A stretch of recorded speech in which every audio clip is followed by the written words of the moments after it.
Just like Valve, we have decided 10 years of WAN Show is enough. It's time for WAN Show 2. It's basically just like the old WAN Show, but with better water effects. 2. Yeah, that's right. We'll be talking about the launch of, I almost called it CSGO 2. That would have been very unfortunate.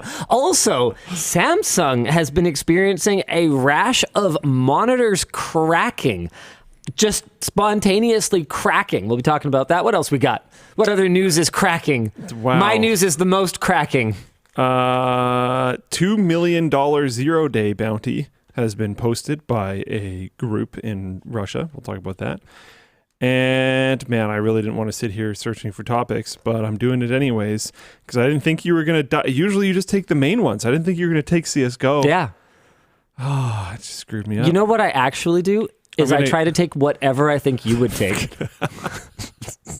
Those were the 2 I was going to take. So I'm going to get back at you and pick This Week in AI because there's been a lot of amazing updates that Linus is going to be so excited to hear about. It's so good. It's so interesting.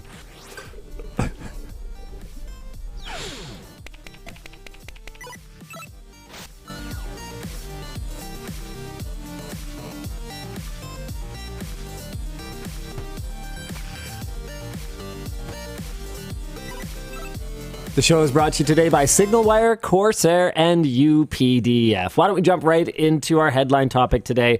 The launch of Counter-Strike 2. On Wednesday, Valve released Counter-Strike 2 not as a dedicated game, but as an update to CSGO.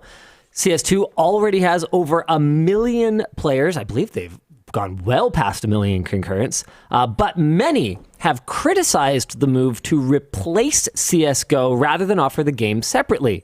One notable effect of replacing CSGO rather than launching as a new game is that Counter-Strike 2 has inherited all of CSGO's reviews and ratings. That means that it has an overall rating of 88% with 7.5 million reviews, despite the fact that of the about 3,500 reviews from launch day, only 59% are positive.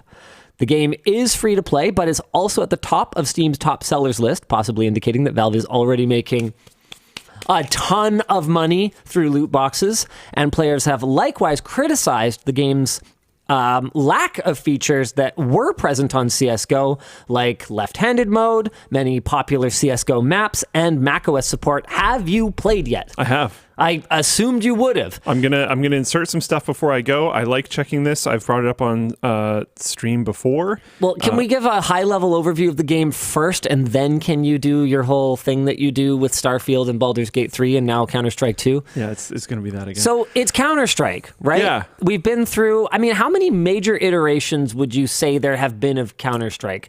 I think if you ask the hardcores, 1.6 was obviously hugely important. Yeah. I don't think anyone really cared about Condition 0.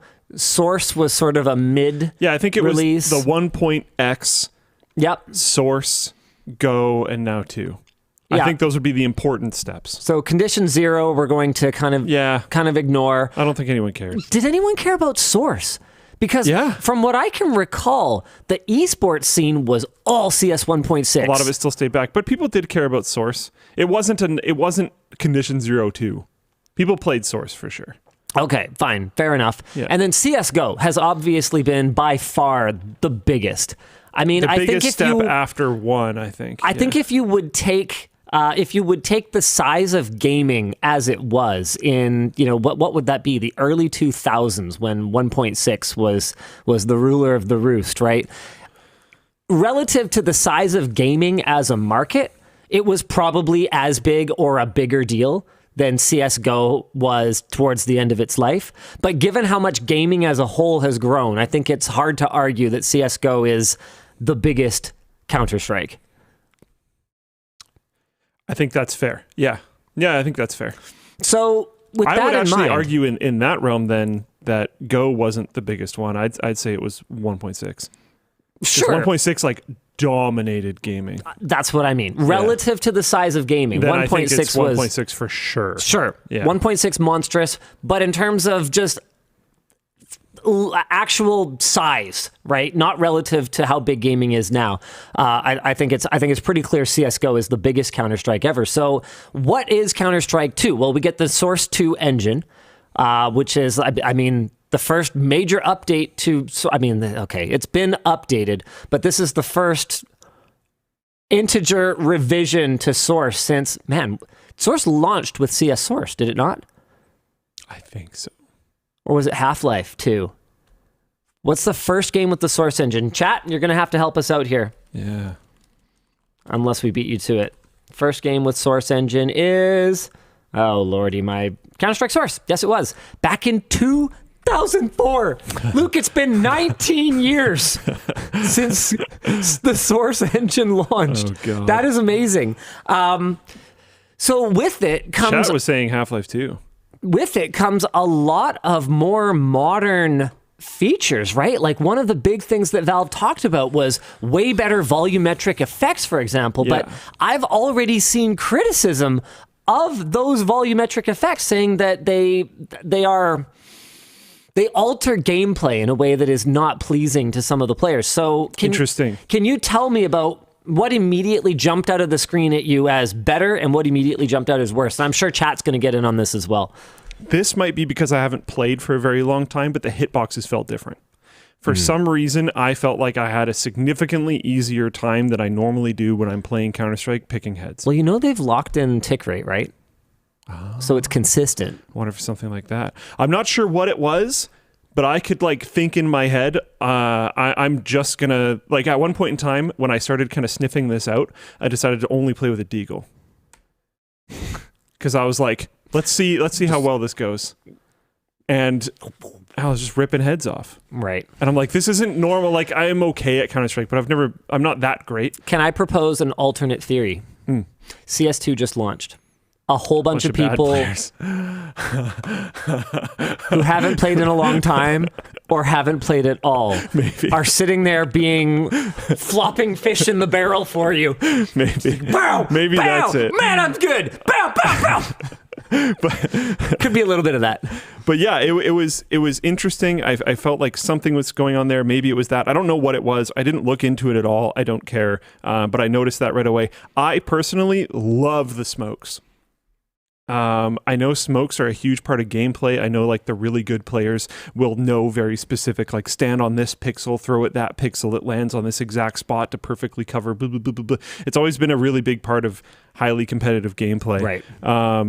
But I never cared because I wasn't playing highly competitive. So you were just throwing a smoke grenade. Yeah, whatever. But now hope for the best. Now they're like fun and you can do weird tactics with it because you can throw a smoke and then throw an HE like next to it and it'll blow off like part of it so you can see for a quick second, but you knew where you threw that HE, high explosive, whatever.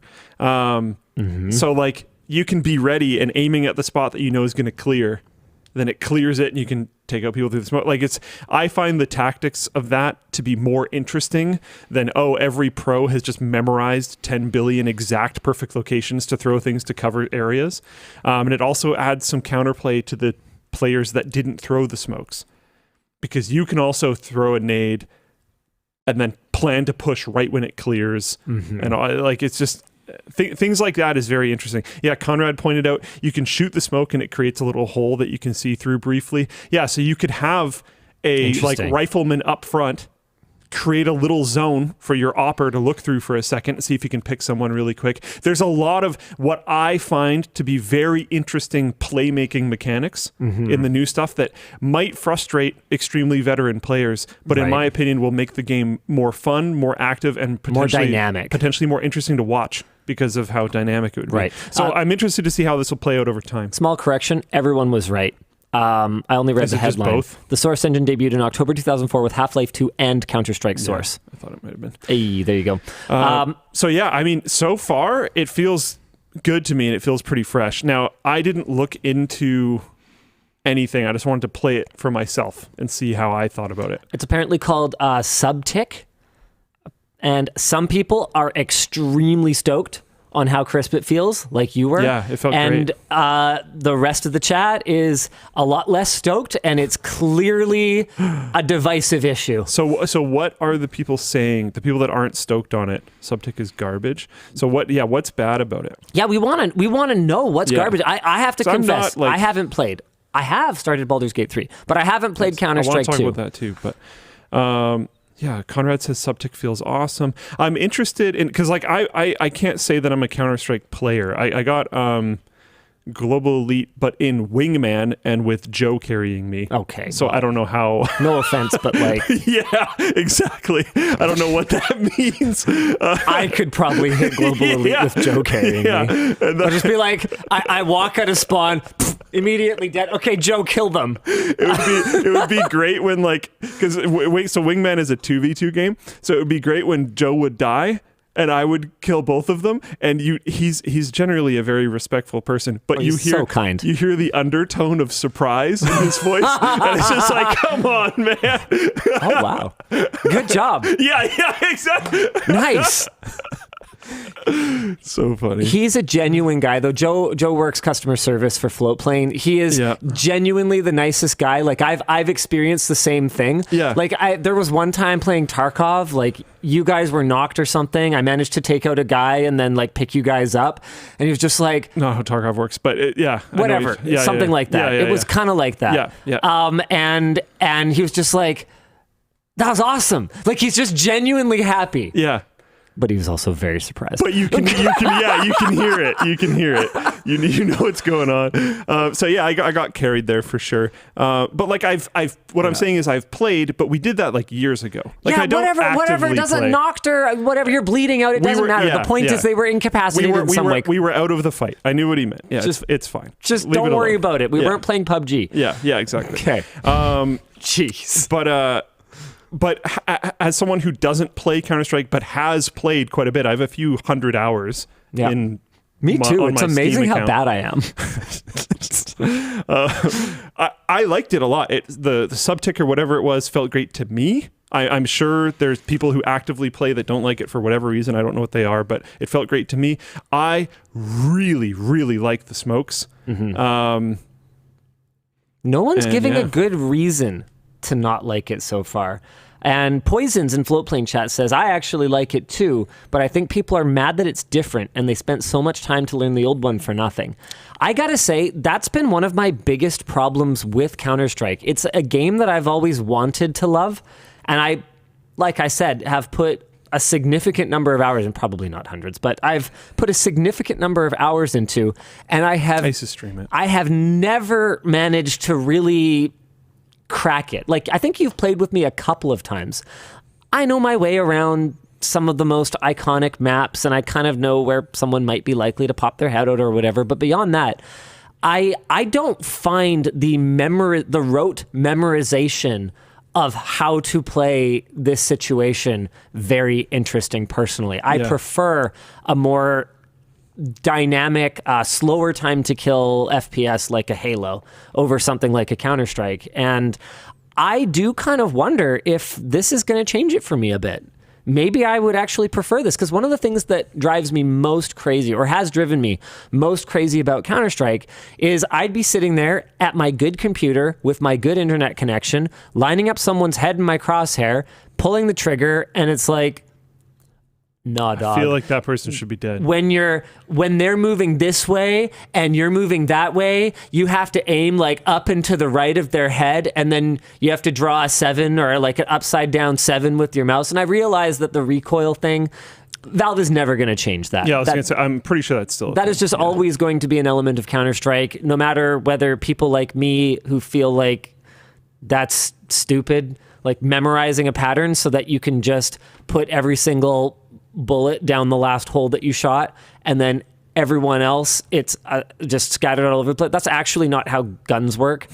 You don't just like have more strength to hold a gun steady because anyway, the point is that's never going away, and that's always going to be a barrier to entry for people like me who just want to, Quake style line up the crosshair and bullet go like kind of where you were aiming it. But I do feel like like you said, eliminating a little bit of that, okay, well, this is exactly the right pixel to stand on type of gameplay I'm could sure be a that good will thing. still happen to a certain degree at high-level lobbies. And honestly, I don't think it's like a new game or anything. It's still Counter-Strike.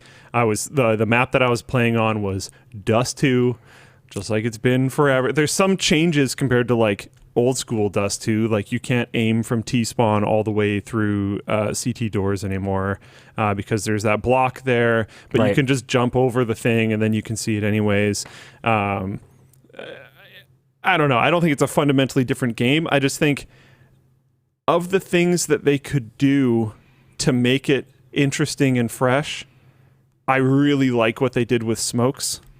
I don't remember what version of Counter-Strike it was that had like riot shields and other like weird stuff. That was Condition 0, I think. That was Condition. Yeah, that sucked.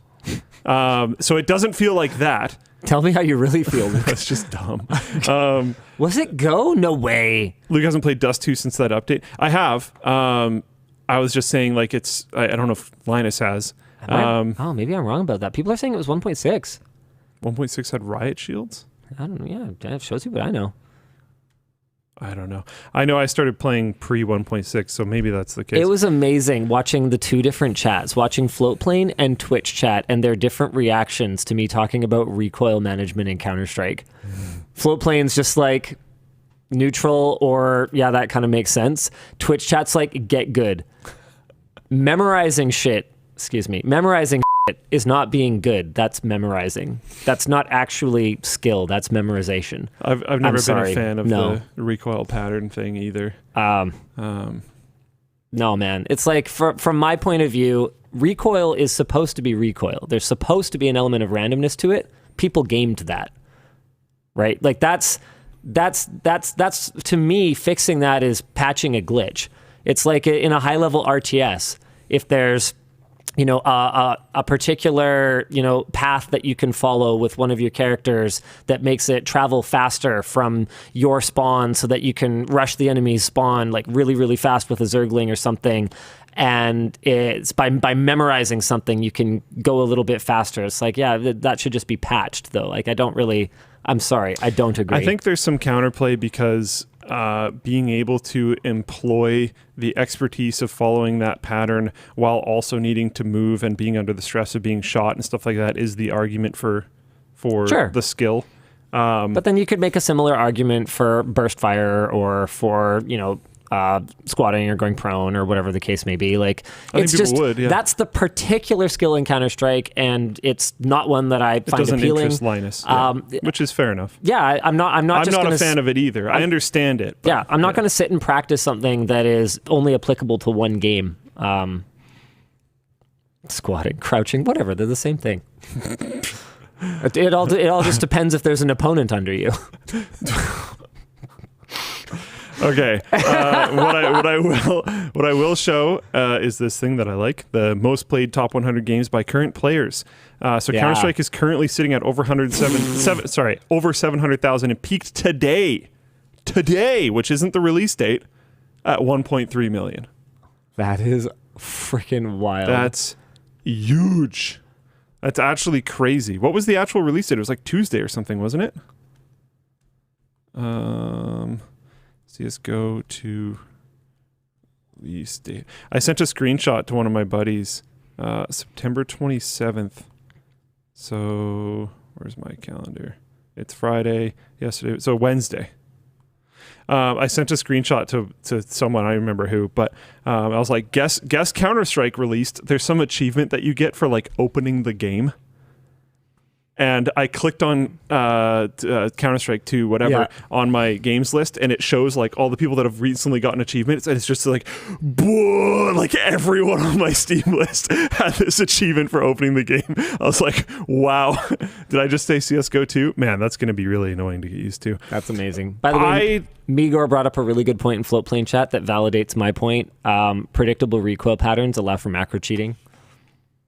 Oh, yeah. I feel like that's pretty decently easy to detect, but yes. I'm sure it's been done, at least at some point. Yeah. One of the big points Floatplane chat just brought up is apparently CS2 made something like $40 million in its first 40 minutes. It's amazing how much money you can make with a free game these days, isn't it? Oh my God, you freaking dummies. He said it, not me, not me. It's just so... It wasn't me. It's so annoying. I think you're the dumb one, Linus, for not exploiting these people What? and being evil. Yeah. Is he? Can we hear him? I don't know if we should hear that. I don't know, Dan. I mean, we've talked about doing like a Linus coin initial coin offering. We've talked about we've talked about doing a mobile game with like gotcha mechanics and stuff like that. Every time we talk about it, we're like, yeah, we could do that. And we could actually make way more money. NFTs were another example. There were people internally who were like, this NFT thing is huge from a business standpoint. We should be doing this. And every time we're like, Feels icky. no, we need to actually not do. It's so gross. I'm actually not convinced that there is any reward for taking the high road at this point. There Yeah, I are know. major streamers with major contracts, none of whose names I will mention right now, who make their entire living promoting gambling to children. And everyone's just chill with it. And everyone's totally cool with it. Yeah. I don't understand. Yeah, it's weird to me. Oh, sorry. It's genuinely weird to me. We're still not going to change, guys. We're not going to change. It's just frustrating. It's just That's all. really frustrating. But yeah, I don't know. I had a good time. I'm planning on playing this weekend. We have the technical capabilities to do a coin or a VPN or like... Oh, yeah. God, running a VPN is a license to print money as far as I can tell. Oh my God. What if you had a VPN that you somehow generated NFTs through? I mean, NFTs are kind of dead at this point, but I get it. I get it. I know what you mean.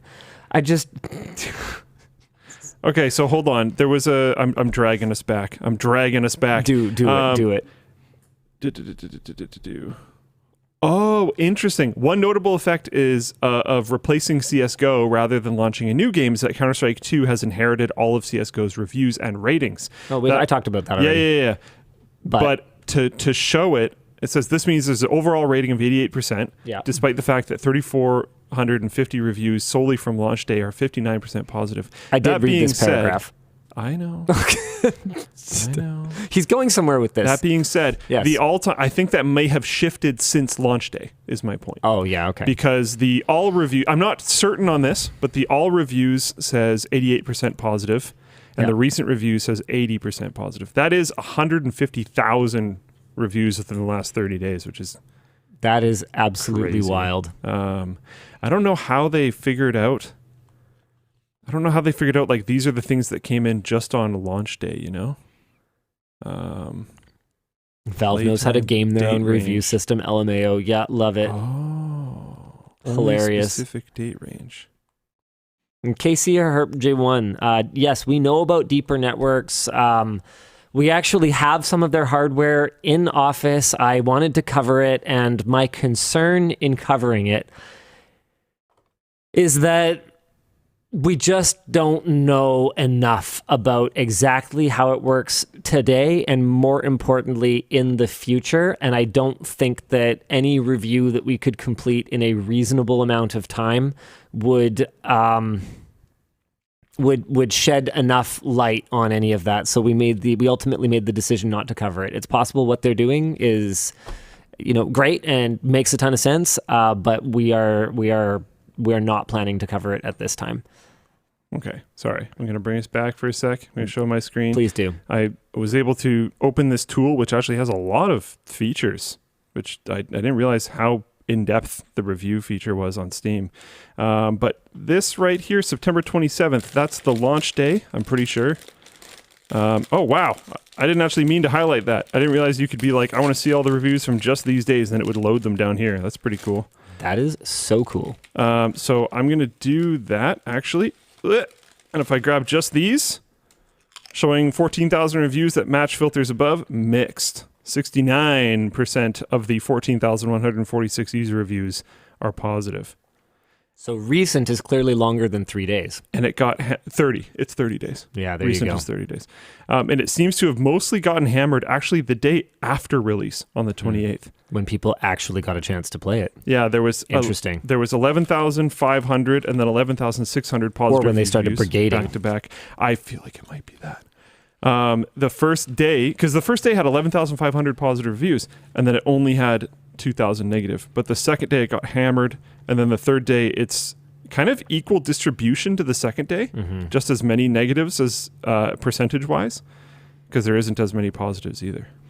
I do want to say, though, that one criticism of CS2 that I agree with is that it is... You know what? I'm going to say it. It is inexcusable that they simply overwrote CSGO, and I can totally understand why they did it, and it was totally for the money. If people could have continued to play CSGO in exactly the same way that it was left, with the meta the same, with all the items that existed the same, and all the new development happened in CS2, it would be way slower for people to take on the new one, and they wouldn't sell as much crap. And I think that really is what this decision boils down to. It boils down to that they don't want people playing CSGO, and they will go as far as to forcibly rip it out of gamers' hands so that they must play CS2. I think the thing that's getting me is I'm looking at a lot of these negative reviews, and none of them mean anything. Negative review, this ain't it, chief. Negative review, I can't recommend this game. I really can't. Okay, hold on. They can still play CSGO. I believe it's a beta. It's like a beta drop down or whatever, right? So there's a review from... Oh, I didn't actually know that. That makes sense, though. Yeah, it's kind of like what Beat Games does with Beat Saber. You can play old versions that are moddable. Can you guys double check exactly how that happens? But that is, for all intents and purposes, other than a small hardcore community, saying, nope, forget it. There's a review from today from a person who played for 4 hours total, who said the last time they played was November 12th, 2019. And they say, I really can recommend this game to not be recommended. There's another negative review that just says CS2 bad, CS3 win. There's another negative review that just says horrible game. So a lot of brigading. Yes. Hold on. Alan on Floatplane Chat has a really good point. That could be said for any major update.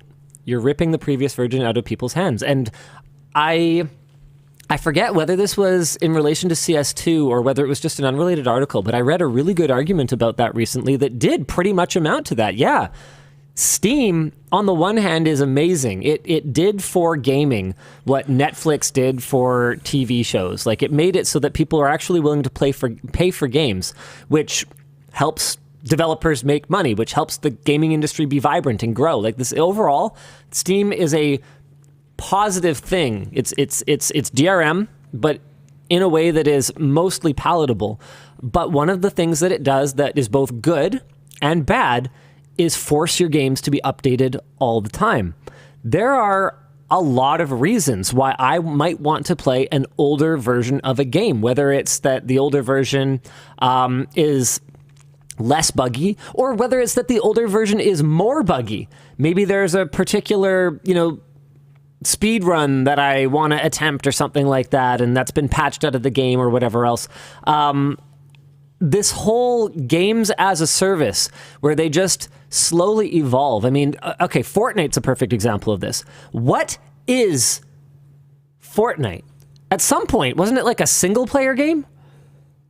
Yeah, it was like a zombie defense. And then there's like these in-game... I think it was a 4-player co-op zombie defense tower game. And then there's these in-game like concerts and virtual events, and didn't they have one season where they like outright removed building or something like that? I can't remember. I don't even know. For a period of time. Yeah, as someone who's not constantly playing it, I don't even know all the permutations of Fortnite.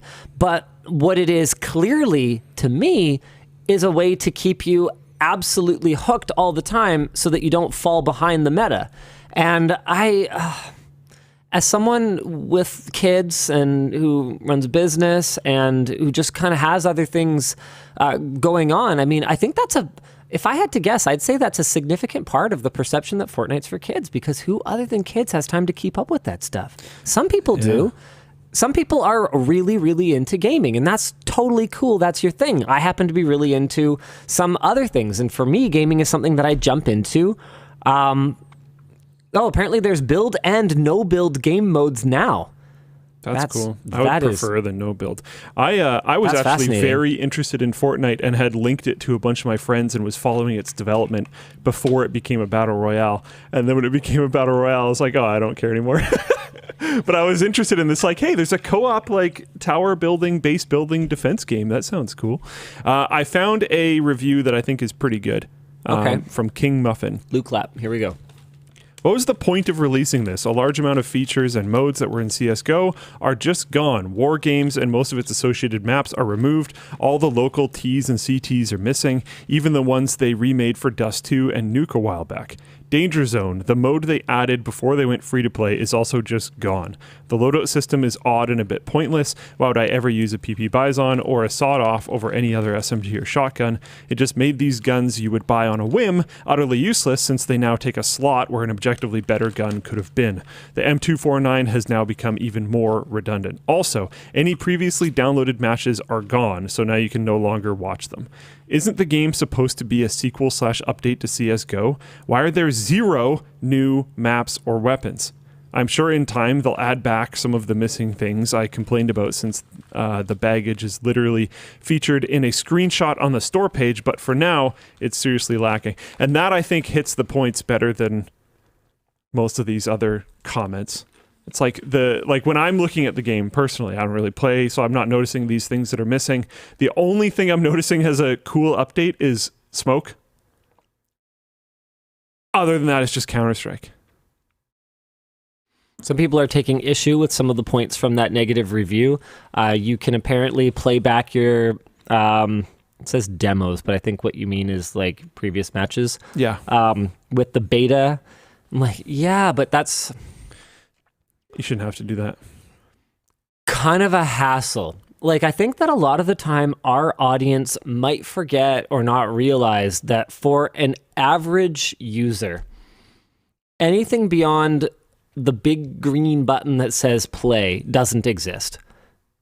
People won't Google it. They won't even think to Google it.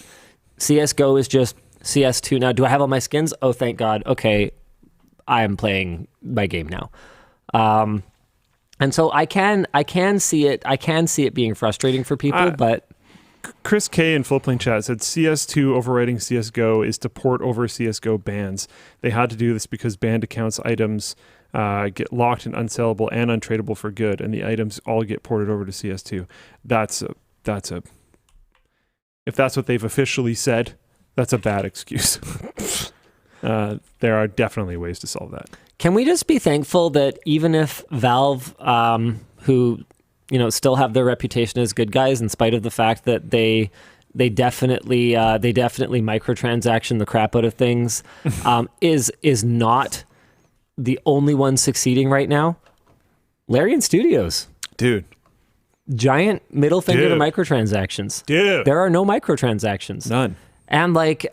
It was, I had a very, very brief exchange with someone on their team. And basically what it amounted to was that he's cool. They took a big risk doing a game the old way. Yeah. And it's been very validating seeing gamers react to that and shovel like truckfuls of money at them for actually giving a shit and doing it properly. And I showed this earlier. I'm going to jump back over. This is the developer of Baldur's Gate 3, guys. Larian Studios. Yeah. They're selling a few. They're selling a handful here. Yeah, I mean, how long has it been out now? Probably 2 months? Yeah, it's been a couple months now. On Steam, Counter-Strike 2, Dota 2, Baldur's Gate 3. People are playing the crap out of it. Cyberpunk has gotten crazy coverage recently for doing great things, releasing this 2.0 update. People are and this new jazzed DLC on the that's new supposed to be updates. amazing. It's apparently stunningly great. Baldur's Gate is still beating it, both in current players right now and also peak today. And I would also point out that the current players in peak today are very similarly high. Oh, yeah. So people are just turning on Baldur's Gate 3 and then just... eating at their computer. Yeah. and running quickly to go pee and getting back to their computer. And I know a lot of people that are running like second, third, full campaigns at this point, whether with a different mix of people or even just by themselves and just doing different actions or playing with different characters in their party. I love that it's co-op friendly. It's super co-op I started it with the wife. Yeah. Yeah. It's been a challenge. Yeah. I have some counterpoints. I didn't want to actually talk about it because I wanted to talk about it. I noticed that. Yeah. You're like, how's Baldur's Gate 3? Hold on, this is worth looking at. Luke and I are chatting on Discord. I mean, I'm gonna pull this up. You're just gonna have to deal with this, okay? Here we go. This is amazing. Okay, so here's my phone. Okay, this is thoughts on BG3. Here's a wall of text I sent back to him, thoughtfully crafted. I thought we were having a conversation. I don't think you should show the next line. His next message goes, unrelated to your above post, some other stuff. There you go. Yeah, some other stuff. Are you kidding me? Okay, what you said was too interesting, so I was like, I can't talk about this. We have to wait until WAN. No, a good employee. I think you should put it because it's good for WAN. Because you had a lot of. I thought you were gonna be like, it's good. I didn't think you were gonna like write a novel. So I think we should talk about it. He goes, unrelated to your above post, something he said, and I'm like, what? You mean that, but like not in Baldur's Gate 3? And he's like, I mean, that's also true in Baldur's Gate 3 sometimes. I go, any context? And he's just like, a different convo that was going on. I'm like, what the f*** are you talking about? Okay, fine. What do you want to talk about then? Why don't I read out what I said? Pretty much the whole thing, yeah. Okay. Definitely Let's go point by point. Definitely some quality of life things are annoying. The camera controls are driving me nuts. Okay, so I completely agree. The camera controls were, I think, if I had to take a complete guess, I think they were just taken directly out of Divinity Original Sin 2. Well, they suck. They have the same kind of problems. I don't know how far you are in, but there's this gate that you go through at some point. I'm not going to be too specific. Sure. But like Baldur's by any chance? No, actually, I'm talking about one before that. Wait, do you just mean like in the tutorial mission, like very early? Because you definitely go through a gate like very early on. There's one particular one I'm talking about. Sure. I don't want to get into it, but getting through it is so annoying. It was annoying. It was hard to click on it because you just click on the arch above it and you're trying to click on the ground past it. Yeah. So that I mean, that's like, well, okay, for us it's about 2 hours in, but I think it's probably about 20 minutes in for people it actually who are really not depends. playing with Yvonne. Boom. It really depends. You could go a route that gets you there pretty late, but I think we're talking about the same gate. But it's like pretty annoying to get through. So yeah, I think the camera controls could be a bit better, but honestly though, they're fine. I hate the camera controls in pretty much any top-down game that isn't Supreme Commander. Yeah.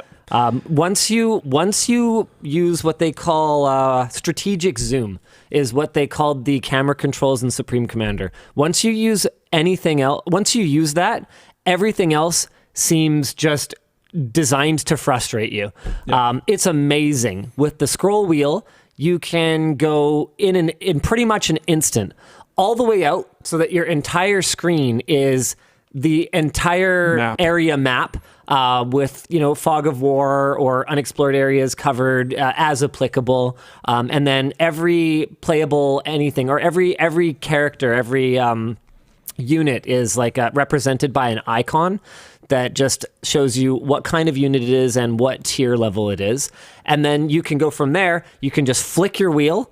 So wherever your mouse is, you flick your wheel and it goes, you can go all the way down to just that one individual unit and absolutely everywhere in between. Very with seamless. Pretty much infinite granularity. Not infinite, but definitely enough granularity that you can do and see anything you'd want to see. You can also grab the camera and adjust it down if you want to just watch a battle take place or whatever it is.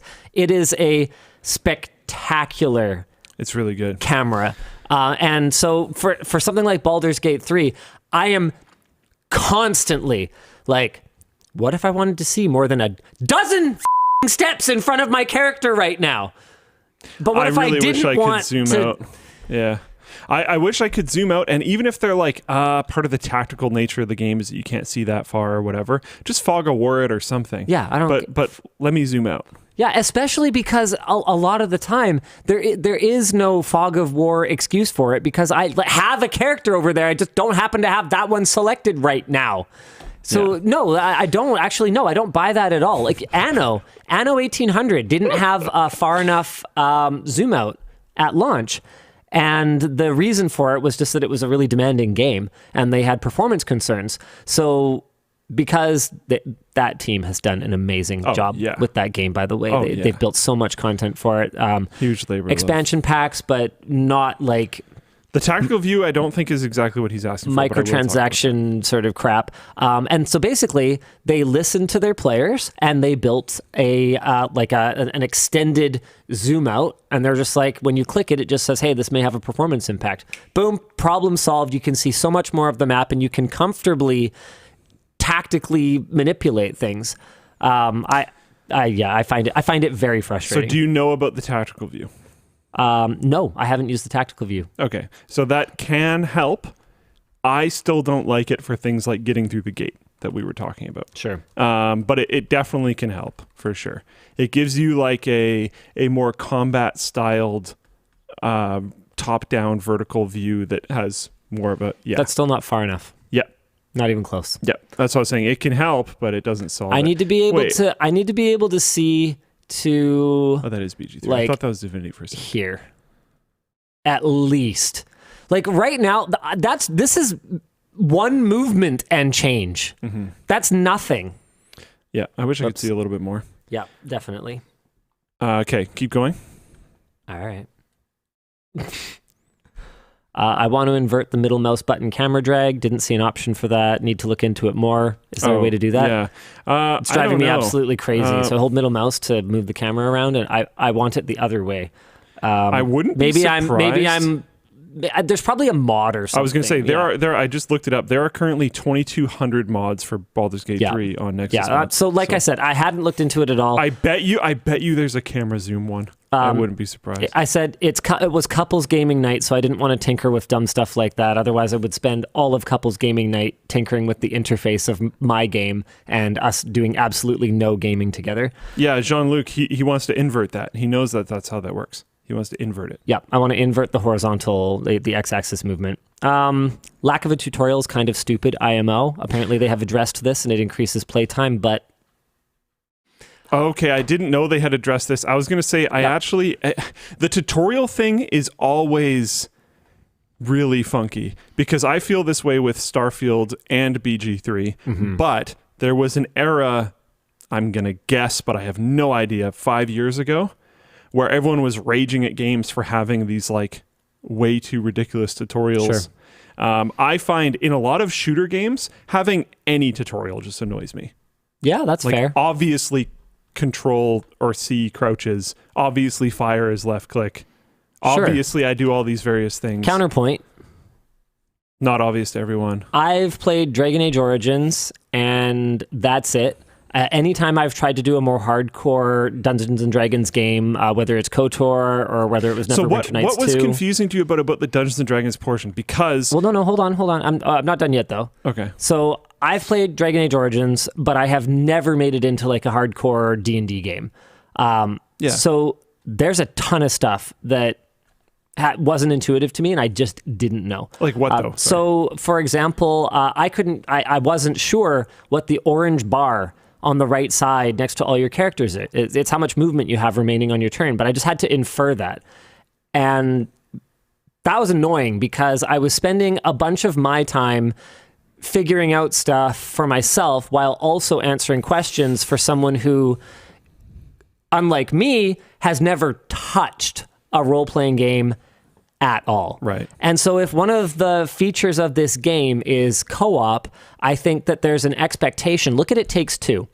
That game was clearly, intentionally easy. Like it was beautiful. I have criticisms of it, but it was beautiful and it managed frequent gameplay shifts that kept you engaged, but it was really easy, basically impossible to fail. And the reason for that is because it was clearly designed for the gamer and their SO. Same with Haven, for example. Another, you can play this as a couple type game. So if co-op is a major feature here, then I do think they have to consider that not everyone is a gamer and not everyone has played Dungeons and Dragons. Like for Yvonne, I'm just trying to think. It's been a few days now, but I'm just trying to think of some of the other things that she found kind of confusing. One thing I would defend with that is Sure. they didn't think it would be anywhere near as successful as it was. That's fair. So they probably thought the target audience and the vast majority amount of people that were going to play this were both gamers and probably in a lot of cases, because I know a lot of Larian fans are D&D or other various tabletop RPG players. And something I was going to ask you earlier is how much Divinity Original Sin 2 did we play? I don't think it was much. Not much. We played the tutorial. It has the same type of movement style mechanics where you have a certain amount of distance you can move per turn and stuff like that. Did you find that equally as confusing in that game? Well, no, it wasn't the movement that was confusing. It was what that orange bar was. Oh, okay. I just didn't know what the heck it was. It was just an unlabeled orange bar. It doesn't even have a tooltip if you mouse over it. Oh, really? Yeah, it's just there. And I'm okay. So there's a lot of stuff that's just not labeled, which no is not. That's not good. Yeah. Hold on. There was a comment in the chat that I had wanted to address really quick there, but I guess I missed it. Yeah, I mean, people are talking about tutorials. Like, yeah, you don't have to play tutorials. Oh yeah, no, here we go. Lord Duder. I didn't know what 1D20 plus meant. Had to watch a tutorial. No, yeah, Yvonne had no idea. Having some optional, like, how dice work in this game. It wasn't okay. By default, eavesdrop's not enabled. So we were independently. Are you sure? Yeah, I'm sure. I'm 100% sure. Eavesdrop was not enabled by default, which meant that both of us had cutscenes running and were not engaged with them at the same time. Also, that annoyance that Plouf brought up, where your best character for a particular role is not necessarily the one that participates in it.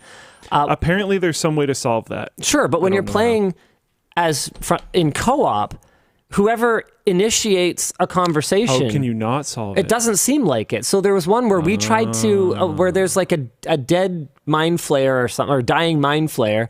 This is very early on, so it's not a spoiler or anything. If you haven't got to that point, you haven't played the game yet. So there's a dying mind flayer, and I was the one who started the conversation, and my character was not as good at whatever it is that we were trying to do. So I tried to just disengage from the conversation, but that's it. Once you've done it, the tree is completed, and when Yvonne tried to do the thing, it was not an option anymore. So there's definitely some frustrations. Okay, let's go on. As someone who has had trouble getting into the more hardcore D&D style games in the past, this lack of instructions is particularly unhelpful. My mage leveled up, I chose Magic Missile, and I couldn't find it anywhere in my toolbar. That part I wasn't sure. I don't know. I can't find it. Also, just the fact that your toolbars are separated into like actions, whatever. Minor actions. Other more reactions. different actions, and then tertiary, like basically mostly useless actions. And then if you click twice, it's like all of them, and then it's just those ones. Like it's a toggle, but it's not really clear that it's toggled. So Yvonne was really confused by like what all these actions are and why some of them like get grayed out and some of them don't. Like spell slots and stuff like that. Yeah. Order as well, I don't think is explained. Yeah. Like you can only do stuff in a certain order and some of it's a bonus action, but if you do it without doing the bonus action, then you don't get to do it. Or it's all kind of like D&D rules, right? Yeah. So I had to hold her hand on things as simple as movement. Yeah. Cantrips, yeah. That's what... Is she playing a spellcaster? Yes. It is significantly harder. Well, there you go. It's much more complicated. She just picked based on who she thought had the coolest backstory, so... And she picked a spellcaster. Yeah, I can't remember which one it is. It's someone that looks like something. Gale? White? No. No. No, it's the other one, I guess. I don't know. Doesn't matter. Wait. What? Did she pick the one that Wendell picked? The hunger or whatever? I don't know. It doesn't look very humanoid. It's like a dragonborn, but I don't think you know what that means. Sure, maybe. I can't remember. Oh, Will! That actually totally makes sense. All right. Yeah. I find character selection kind of annoying. I want to click on things without just moving all the time necessarily. And like escape doesn't just give you a cursor. I just want a cursor that I can just like click on things with. So I was finding that kind of annoying. Character selection? You can just click them in the sidebar on the left. Or I could just press escape and then click them. What do you think of that? There's an idea. How about that? Like every other game that's ever existed. I like the sidebar thing. Cool. Then that should be an option for you. And then if I press escape. Do both. Something as simple as unselecting my active character is kind of annoying. It always just wants to move them. And I'm sure there's a better way to do all of this stuff. Like it's just, remember, this entire thing is based on that we've played not even the full tutorial section of the game yet. So this is not a review. This is not that at all. Blah, blah, blah. More camera complaints. I said the setup for the story is interesting enough that we played for a couple hours, though. The cinematics are super cool. I think we will try again, was my conclusion. Yeah. So, yeah, we haven't played again yet because I've been extremely busy, but F keys. First of all, hilarious. There's an ad for Linus Active Screwdriver. Oh, nice. But he didn't see it at first because you can't see ads. I was not aware of it. I was the way that you said, "Oh, nice." I was like, "Yeah, he didn't see it at all." When you told me there's an ad for, I was. All I had seen was Native Camera Tweaks thumbnail thing. I hadn't processed anything above that. Yeah. But yeah, native open source plugin providing several camera tweaks, unlocked camera pitch, zoom, and controller stick dead zone. No separate executables configurable. 300,000 downloads. So very nice. Luckily, I think a lot of the problems that you have with the game are like functions, or like, I don't know if I want to say mechanics, but like things that are solvable. Because I don't think your problems with the game are like the story or any of that kind of stuff. So it might be worth looking into some modding if they do bother you that much. But I think, I've thought since it released, I think this is Game of the Year. And the fact that it is just refusing to let go of its like top 3 most played Steam position is crazy for how long it's been out as a not like competitive online game. It's co-op, sure, but other than that, it's not online. So you'd think people would like play it and then stop. It's also not even a super accessible game, no. Which is, I guess, what I was trying to say. It's not like as a non-gamer, you can just jump right into this. Like I mean, okay, back to It Takes Two. That was a co-op game that as a non-gamer, you could pretty much jump into if you had a gamer friend or a gamer SO. This, I mean, yeah, wow, and it's demanding too. It's not even just something that anyone can run on any ancient computer. Yeah, it takes a bit to run. You're asking for a lot of ducks to align to play this game at all. Yeah, no, I'm. It's been pretty interesting so far. Yeah, I do want to play more of it. I will say, I already know that I prefer the more normie, like I guess it's the equivalent of playing a super arcadey racing game versus playing a sim. Like I'd rather just play Dragon Age personally, but I'm really gonna try this time. Really. Yeah. I've I don't know. It's a fantastic game. Unless City Skylines 2 comes out and I just get completely distracted. City Skylines? I never got into City Skylines. Yeah. Why do you think you're going to get into 2 if you never got into 1? That's why I was surprised by it. Because people are super jazzed on it. I love Anno, and I've been told I would love City Skylines, and City Skylines 2 is coming. It seems like a good excuse to try it. And I'll probably like it more than this. Because it's city building, which I like more than fighting with obtuse controls. And I'll stick with my Baldur's Gate. Yeah. No, that's good. I have zero issue fighting with obtuse controls as an enjoyer of things like Star Citizen. Doesn't bother me that's at a feature all. For you. It might be at this point. I don't know. Another thing I'll point out. Steam reviews. 300,000, overwhelmingly positive. The all-time reviews are 95% positive. The recent, 96. It's improving. People like it even more. Yeah, because they've released some updates. And the updates, I believe, have been fairly well received. I know, I think one of them introduced a new bug, but then they had a hot fix out like that. So they fixed it right away.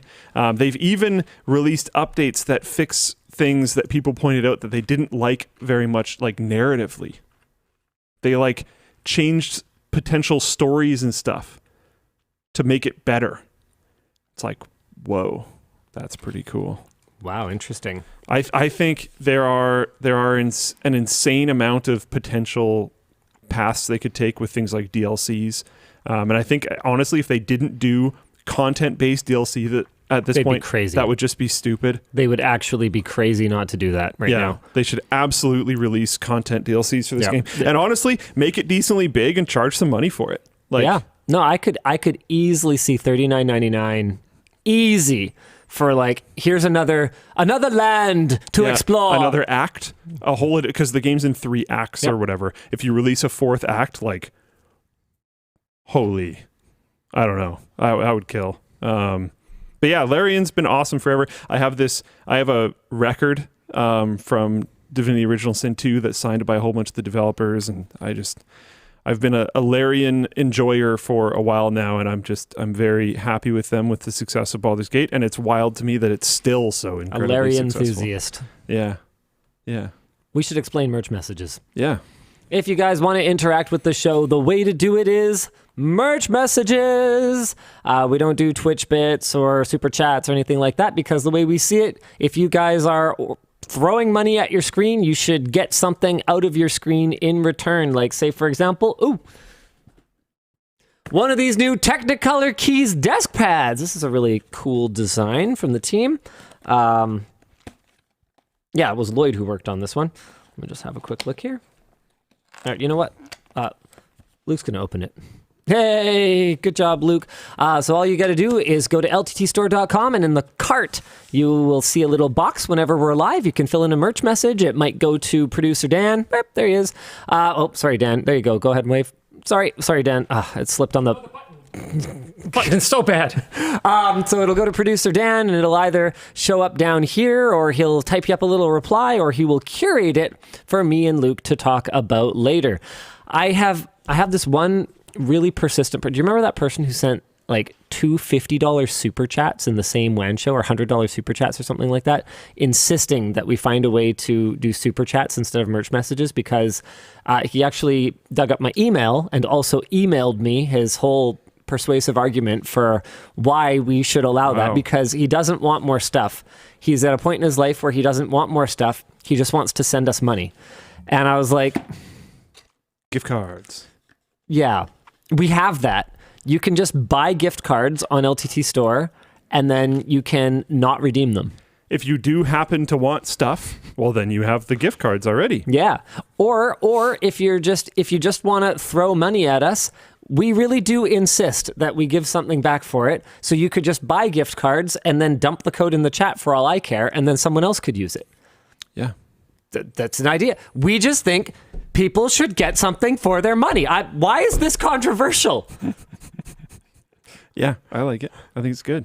So that's Dan is holding what appears to be a note. Are they not code-based or something? What is that? Happy Friday. Long.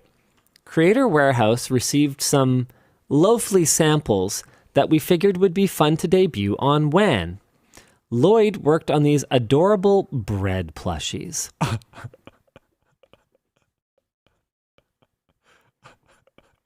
Oh my God, it's bread. And we would like to gauge community interest for them. Oh my God, I haven't even...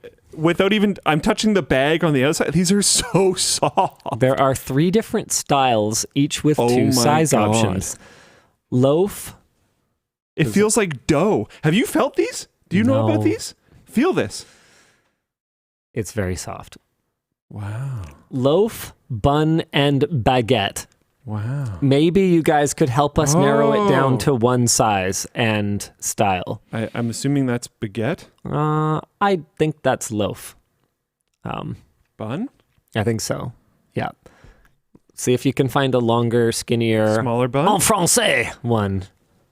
And that would be, there's the baguette. Baguette! Sorry, our French Smaller bun? francophone viewers. Oh my God, there's so much bread. Yeah. My ancestry is so happy right now. That's, Tiny baguette! yeah. Okay. Let us know what you think. Thanks, Sarah. Oh, there's Dinosaur. keychains? What, the keychain? Oh my God. Okay. Well, okay. I'm losing it.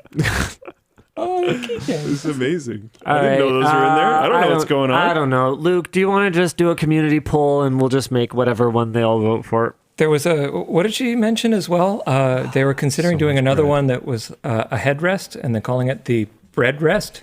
That's not on here. Bread rest. Yeah. Bread rest. I liked that idea. I thought that was cool. I need some bread rest to what do you recover think- from this. What do you think if you had the bun one and then you made it so that you could put your headphones on it? Yeah. I think you could just do that. And it could be canned bread. I can't stop them from getting canned bread. Oh, stop. That doesn't work very well. Not very well. Okay, well, okay, all right. If you're not going to do it, I'll do the poll. Dang it, Luke. Oh, it's too big. yeah. It's too big. Too big. I can do the poll. I already got it. I'm open. doing the No! poll. No, we'll see who can do it first then. That's actually bad. We shouldn't both do a poll because Okay, it'll fine. actually put both of them up. Fine, are you doing the poll? I can. Yeah. All right, fine, you do the poll. Which bread? Dan, do you want to hit me with a should couple? be baked? Dan, do you want to hit me with a couple merch messages in the meantime? So it's small and big versions of each, right? Yeah, sure. And we're only Yes. making. Are we making both sizes of the same type? No, we are making one style in one size. One style and one size. Yes. Weak. I mean, okay, merch message. Let's see. Would you wipe away all of your past controversies if it also meant wiping away everything you've learned from them? No, of course not. I mean, that's always been our approach, is that we are open, we're transparent, we take feedback, we care. None of that has ever changed. Also, I mean, I've been somewhat, I don't know. I mean, some of the past controversies I feel like are just sort of, we've turned those L's into W's at this point. Now that people have seen what I meant by trust me, bro, now that people have seen, what our customer service looks like on the store, there's been a big shift. Like I've seen a lot of posts over the last months where people are just like, yeah, I get it now. These guys are so far above and beyond in terms of taking care of the customer that I don't really understand why I ever questioned it. I'm like, yeah, well, obviously, yeah, that looks good. The disconnect from people who were angry, right? Where on the one hand, they were so angry that we would dare to not, honor people's warranty requests, and then on the other hand, they found it so unbelievable that we could be stupid enough to be a high-profile creator and not take care of people. And I'm sitting here going, right, so you actually do understand the dynamic at play here. It's not even really an option for us. We have to take care of people, whether we like to or not, and we do like to. So, don't worry about it. Yeah, I don't know. Yeah, Small. I don't think you can. People are asking for a demonstration in order, so I'm doing it. Small. There. I don't think you can really enjoy where you are without the journey that got you there. You gotta fight through some stuff. Yeah, without all that context. I don't think we'd appreciate our position here and everything we have if we hadn't earned it. I certainly wouldn't. No, I wouldn't change a thing. I disagree with the poll results. What? What? Why would you try to influence What the do you people's like? vote? I'm just saying. So what's currently winning is Loaf Big, which is this one. Oh, dang it. I showed the dashboard again. Well, you're welcome. That's And this one might be the most aesthetically pleasing. I will potentially agree. But Bun Big, I believe, is just superior. These guys, they haven't felt them. Yeah, And exactly. I think if they could touch them, they would get bun big. Bun Big is The more just experience this. go on, give it a squoosh. Just But no, do that and play with it for a second. Oh my God. and then experience this, and then vote. That is significantly squishier, but I don't get a vote. Fun big, objectively better. That is not the That's conclusion. exactly what was just said. That is not a summary of what I said. Quote it. Put it on a news article.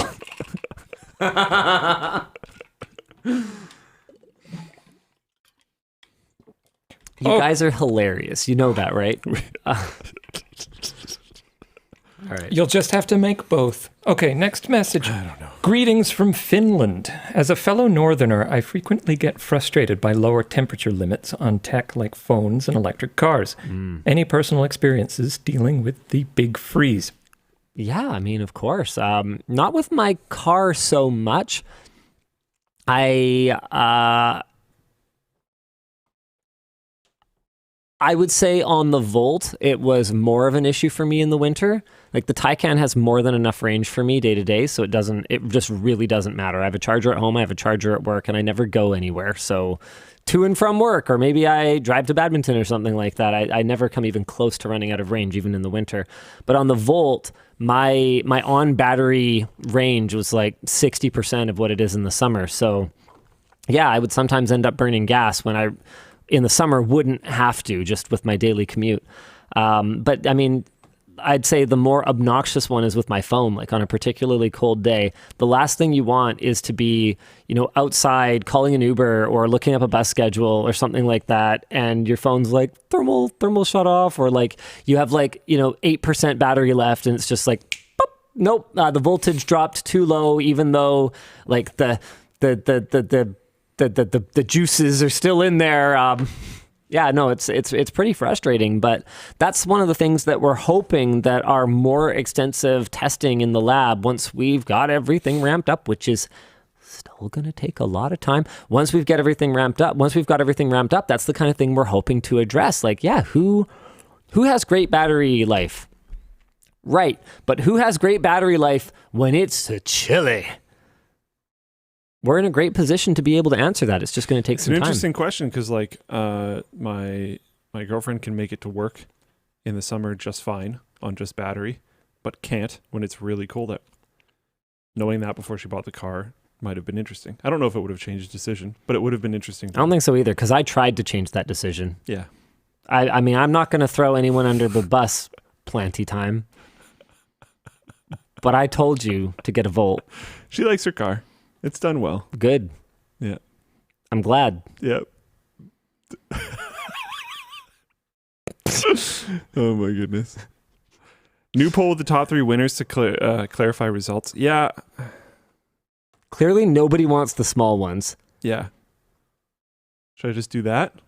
Should I do another poll with the big one? Sure, fine. Sometimes we don't like that. All right. Do you want to hit me with another merch message, Dan? Oh, you want one more? Sure. Let's see. Yay, WAN Show 2. Over the years of WAN Show, how many times has Linus, or probably not, but possibly Luke or Dan, said something that caused chaos within LMG? Chaos within LMG? Within it was the qualifier, yeah. Yeah, definitely chaos. I think I win that one. But chaos within LMG, I would say whenever I cause chaos without LMG, it does cause some chaos within LMG. But there are also a lot of situations where that chaos outside does not translate to chaos inside because everyone knows that it's fine or whatever. I don't know. You guys will have to tell me. Is there anything? Just in general, people definitely don't like hearing about things on WAN Show when they are sort of internal matters. Yeah. But we're doing better at that. Everyone internally got the LTX cancellation announcement 4 days before we announced it on WAN Show. So, and we have an internal thing that's like any announcements that did happen on WAN Show get mentioned in the Monday morning meeting email. So you just don't have people to watch don't it. have to watch it, which helps a bit as well. Chaos, though. Have I ever caused chaos? No, I think you kind of hit it right at the beginning when you were like, when external chaos is created, that also creates internal chaos. Like, I think they're the same often. Yeah, I mean, most of what I talk about on WAN Merch Show. leaks. Tynan says merch leaks. Oh. I mean, that's not really chaos. That's inconvenience for Tynan. Poor Tynan. Yeah, that's like it's a very big storm in a very, contained teacup.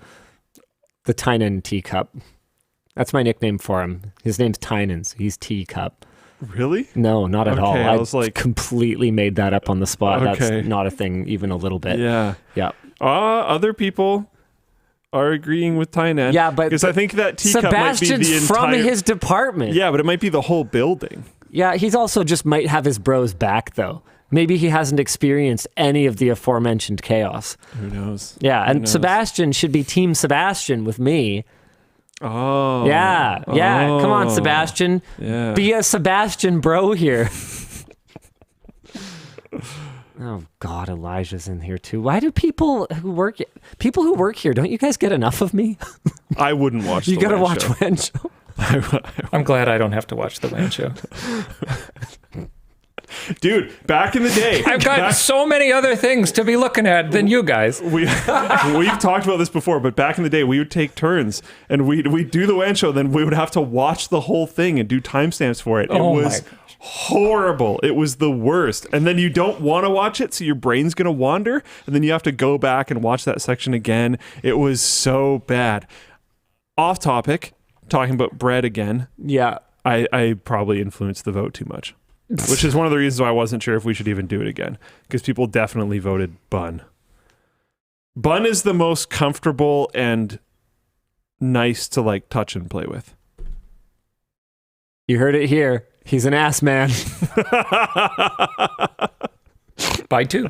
Oh, dang it. I showed this again. Whatever. So like, yeah, I'll say that. Yeah, people are like, but loaf is the meme. Loaf is the meme. You did get that wrong, Luke. No, that's okay. That's not necessarily true. Yeah, bread is the meme. Yeah. Yeah, no. Bread that's is the not meme. quite right. Some of the logos that have to do with the meme are baguettes. Yeah. Like I believe the floatplane and LTT logos are made out of baguettes. All right. Well, Luke, you win. You win. It's bun. It's big bun, which he's clearly into. He likes big buns, and he cannot lie. Where's the bun? Especially when they're like very... We should move on. Stop talking. We should actually move on now to a different topic. Newegg just announced a trade-in program for GPUs.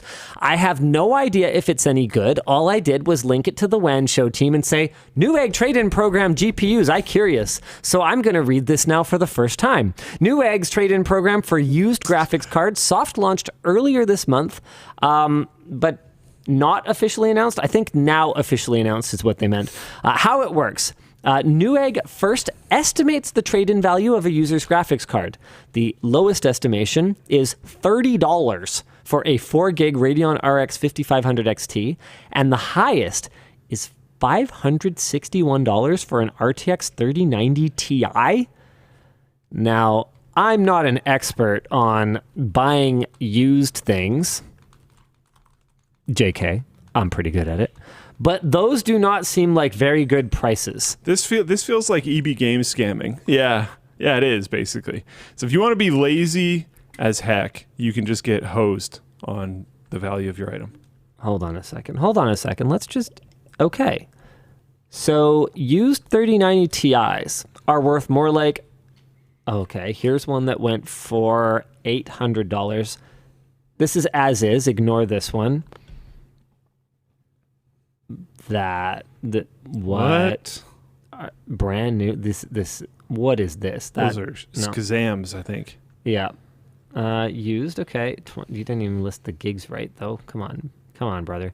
So somewhere in the... This is an auction. Okay, somewhere in, I think, the 750 to 1,000 range. There are ones that go... Okay, really? Wow. Okay. Well, these are clearly not worth... That's so weird to me. ...quite as much as I thought in some cases. But let's go ahead and back to my notes here. They are all worth more than $561 by a lot. Now, I don't think it's fair to necessarily see a low trade-in price and say, scam. There is a value to the service they're providing, and they are doing actual work. They have to validate these cards. They have to create this program. They have to pay the people who administer it. However, looking at the prices that you just brought up, it's actually a lot better than I expected. However, it's very clear to me that if you wanted to try your hand at the used market, you would be able to get more money for your card. It's just that, as Luke already alluded to, not everybody is comfortable with that, and not everyone wants to do the work. I mean, privately selling your vehicle is something that is objectively a way to get way more money for it, because it's math, right? If the dealer is going to sell it for more than what they pay you, which they will, then you, if you could just find that person, could sell it for more. It's just a matter of whether you want to deal with people flaking you on Facebook Marketplace and doing a bunch of paperwork. And sorry, keep thinking you're done. Shelby in Floatplane Chat said 6 months ago they sold their 3090 Ti, which was broken, for $700. Yeah, but that was 6 months ago. That was a very, very different market. I did ask them how long ago it was. Yeah. Yeah. All right. After the user buys a new GPU, so you also, this is another sort of drawback to the program, depending on how you see it. You do have to buy a new GPU from Newegg. It's a trade-in. They don't just buy your old hardware. Newegg will send a prepaid label to return your old card to them in the next 14 days. Once the card is inspected and is found to match the conditions that you reported, the value of the card is refunded from the original payment. Cards older than the NVIDIA RTX 20 series or the AMD RX 5000 series, which were launched in 2018 and 2019 respectively, are not eligible for trade-in. Can you believe that RTX 20 series launched in 2018? We have gotten, in that time, in that 5 years, we have gotten 2 refreshes. That's actually pretty wild. Wild. Users could likely get a better return. Users could likely get a better return selling their used graphics card elsewhere, but Newegg appears to be framing the program as a convenient, low-hassle way to sell old GPUs rather than as a way to get the best possible price. And honestly, I was expecting to see like $1,100, $1,200 for a lot of the cards that we saw. The pricing that they're offering is better than I expected. Let's have a look at what a GPU is worth to Newegg. According to Newegg, they will be refurbishing, then selling the used cards with a 30-day warranty. So they do intend to make a profit here. Honestly, I don't know why this took this long. I couldn't figure out, knowing that hardware was definitely worth monies when I was at NCIX, I couldn't figure out why we didn't just play in the used hardware space. I can tell you right now, they are making more on these than they're making selling brand new GPUs. There's so much more money in used hardware. So let's have a quick looky boo. Some of these seem pretty out to lunch. That 3090 Ti for $561 is, in my opinion, not even the most egregious. Yeah, it's not that bad. It might be the farthest off in terms of total dollars. But this RTX 2060 6 gig for $90, there is no way that percentage-wise that is not way far off. Okay, what's a 2060? And maybe I'm wrong. Using your own arguments, they still have to do the same amount of work to refurbish it and inspect it and all that kind of stuff. Holy crap, 2060s are not worth anything. Okay, hold on. Some of these are going for more, but $70? What? Wow. I take the Newegg deal. Are you kidding me? Yeah. What was it? Did I say $90? Did I say $90? I'm sorry. I have about the short-term memory of a flea. Yeah, so. 90. Okay, so... That's not bad looking at this, honestly. It's actually not that bad. I was ready to dunk on this super hard. It's really... so was I. It's not that bad. If you get top dollar for your card, Buddy here did. But there's a bunch on here that are going for 100, even 110. It also matters a lot if you've got some OEM ass looking card like this, or if you have ROG strips, and it doesn't look like Newegg differentiates. They don't seem to delineate, and I understand why, because from a performance standpoint, annoying. it doesn't matter. It would also just be really annoying. Newegg knows it doesn't matter. Oh, that $70 one was parts only. Oh, was it? Okay, hold on. Let me keep poking at it. I still, there were quite a few that were quite inexpensive. Here, where's oh no, they're mostly over $100. Parts only, the Dell one. Okay, yep, you're right. They're mostly over $100, but there are some that are $90 from Newegg. So if the over $100 is like 110, 120, 125, a ton of people are gonna skip the needing to do anything for $20 or $30. Especially if you factor in what your time is worth. I think it's pretty safe to say that if you have never done it before, if you have to actually set up an account and like learn a buy sell trade site or something like that, I think it's pretty People safe to say eBay fees as well. There are ways to get around that. Well, yeah, but as a buyer, makes it more complicated. You shouldn't get around the eBay fees because that's where your buyer protection comes from. Yeah, is paying through the platform. Yeah, because you could isn't Craigslist free? Mm-hmm. Yeah. Facebook Marketplace is also free. Facebook Marketplace. Yep, there's no fees there, but you will pay in the time that you will spend just like around messaging random people who flake you or don't show up when they say they will and stuff like that. Like, I'm not going to pretend that the process of buying and selling stuff online is perfect. If I could get $120 for my card, or I could just get a guaranteed $90 through Newegg, it's pretty likely I'm going to get the guaranteed. There's $90. no way you would. You don't think so? You? No. Yeah, maybe not. I don't know. Yeah, no, Luke, right now, I will give you $120. Hey. But you have to sell that water bottle on Facebook Marketplace, or I'll give you $90 and you don't bother. Yeah, I'd sell the water. Of course you would. Yeah. There's no question. You were speaking nonsense before. That was actual nonsense. Okay, but I think a lot of people would do that. I called you so hard and you got wrecked. This is the face of a man who was recently wrecked. So relaxed about it. I just, when you get caught out, sometimes you just got to accept it. It is what it is.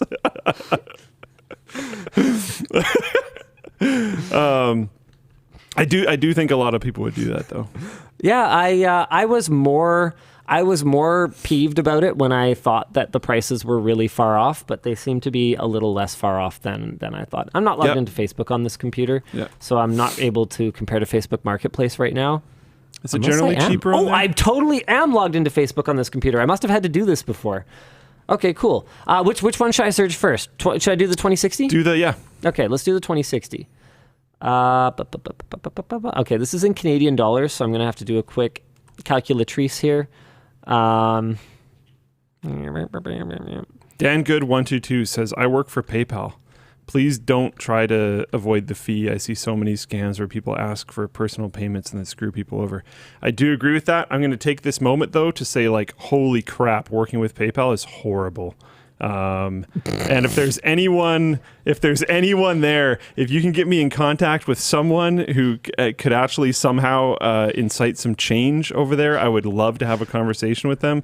PayPal is literally the worst vendor that we have to work with in regards to financial stuff. It's actually a nightmare. There's also extremely major security problems with your dashboard in regards to how multi-users are able to work within it that Dan had to deal with recently, where you could make it so that a user couldn't do certain things and that user could just go in and turn it back on, and lots of other very extreme problems. So, do you want to tell us how you really feel? Let me know. Would love to talk about it. Prices on Canadian Failbook are anywhere from around $140 to $150 plus dollars, depending on the grade of card that it is. There's some very optimistic people here. That's 250 Canadian dollars. That ain't happening. Oh, you were adjusting for USD already? Mm-hmm. That ain't happening with this Dell OEM card. But one of the issues with Facebook is that, unlike eBay, which is an imperfect system, to be clear, but unlike eBay, you can't actually see what things sold for. So there could be negotiation that's going on, and you have no way of checking what a completed listing went for, and it's hard to tell exactly how. It's hard to tell exactly how close that is to what you would actually pay for it. A lot of the times, Craigslist, Facebook Marketplace, if you're just hey, I am around the corner right now. Here is literally a picture of the money in my hand. It's a little bit less than what you asked for, but I will be there in 10 minutes. Yeah. It's amazing when people don't need to waste their time how open they are to selling things for a little bit less than what they wanted, which is exactly what Newegg is going for. Yeah. Overall, I think this kind of sounds like a Seems cool to me, okay at least thing. as an option. It sounds like an okay.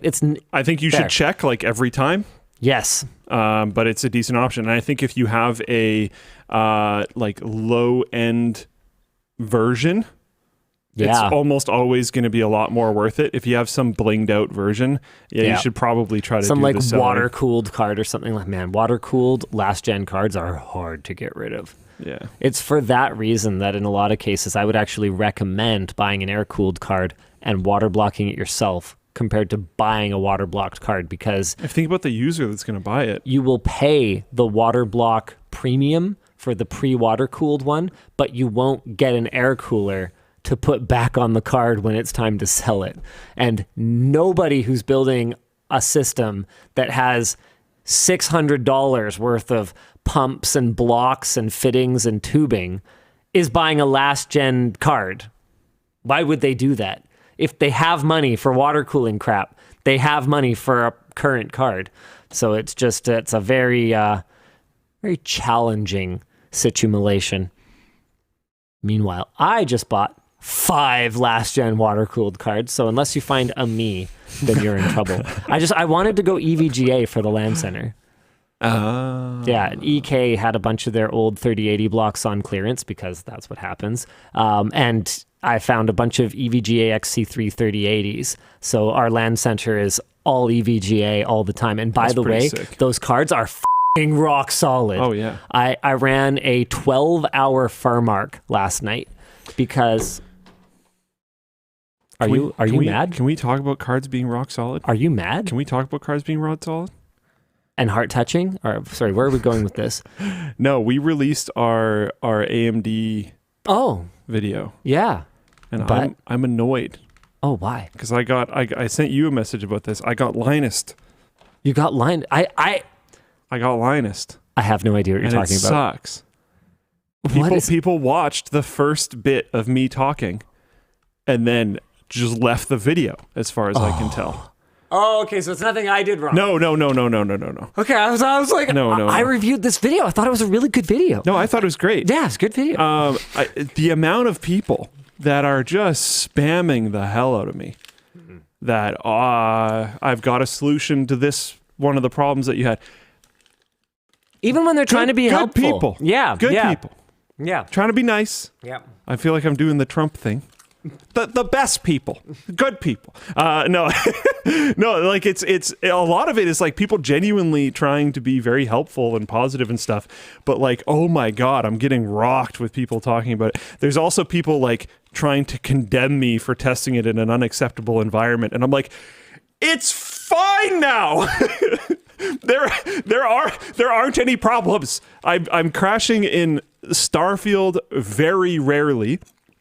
And no other game or other scenario ever is crashing or having any issues. What do you want?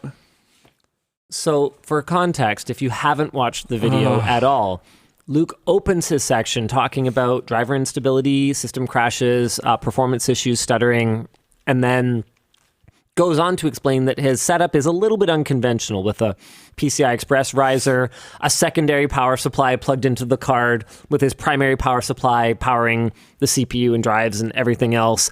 And so people are latching onto that going, user error, user error, user error. You're doing something wrong. But the thing that people got to understand is that if they were to finish watching the video, then they would hear Luke talk about how now, with driver updates from AMD, that exact same system, with that exact same PCIe riser, and also with an external power supply and everything the same as it was before, is rock solid. Rock solid. And there's people in chat talking about it right now. There's a bunch of NVIDIA people crashing in Starfield. It just crashes. It's not. I don't think this is AMD's fault. I can't say that it never happened because it did technically. So I'm trying to be like honest. Yeah. But I don't think it's the card's fault. It's just a game that crashes. I think that basically what we all need to try to internalize is that AMD is not going to suck your Yeah. Damn it. putting that away. I feel like I'm a target right now. But yeah, it's really good now. And one bit of context, I guess, with the way that I said things and framed things, and I do have to admit this, is that was even filmed a few weeks ago at this point. Yep. Yeah, and it's probably better by now. But I have even more context. We can only talk about what happens. And that's the thing you guys got to understand is we're not on a team. We're not on Team Intel, Team AMD, Team NVIDIA. We don't give a shit. At the end of the day, you know, the point of these switched videos is that we tried it and we talked about our experience. Okay. Yeah. NW Gat in Full Plane Chat said, makes no sense to blame AMD for game engine bugs, though. I didn't. I literally, in the video, I say, I don't know. I think we got someone who didn't watch the video here. Yeah, I say in the video that, like, I don't know how to, like, say this or frame this, but these don't feel like GPU issues. I say that in the video. Yeah, it's because I also can't say I was there when he said definitively that it is the game engine. No. We don't know as a user. I can't say definitively that it's not the GPU. But what we know is that it doesn't matter. Yeah. At the end of the day, if someone's coming from a console, for example, and their expectation is that things just work, I mean, to the extent that they even do just work on consoles these days, but anyway. If their expectation is that it just works, then it didn't just work. And we have no way of controlling who someone's going to blame. So whenever an issue does come up, our reason for flagging it is, hey, Bethesda, AMD, y'all got to get together, figure out whose fault this is, point all your blame fingers that you need to point, and iron this out, because at the end of because it's going to ruin the experience for the user, and they're going to refund the game or they're going to refund the card, and you have no way of controlling which one they're going to refund. So you guys got to work together. You got to get it sorted out. That's all we're saying. Yeah. So like, it should be a bigger props. I think almost like we've given them their licks over the launch experience being bad. It was really bad. But I also want to give them very good prompts that it is currently, or props, sorry, that it is currently in a very good spot. And I feel like the reason why I'm frustrated is I think that got brushed over because people are still thinking that I have issues. I don't have issues. It's a great experience currently. Luke, if I had $1 for every time... This is why I said I got Linus. I said something in a video and then people stopped watching and completely took away the wrong point. Yeah. That'll probably be about where I am today. Happens a lot, but I'm doing all right.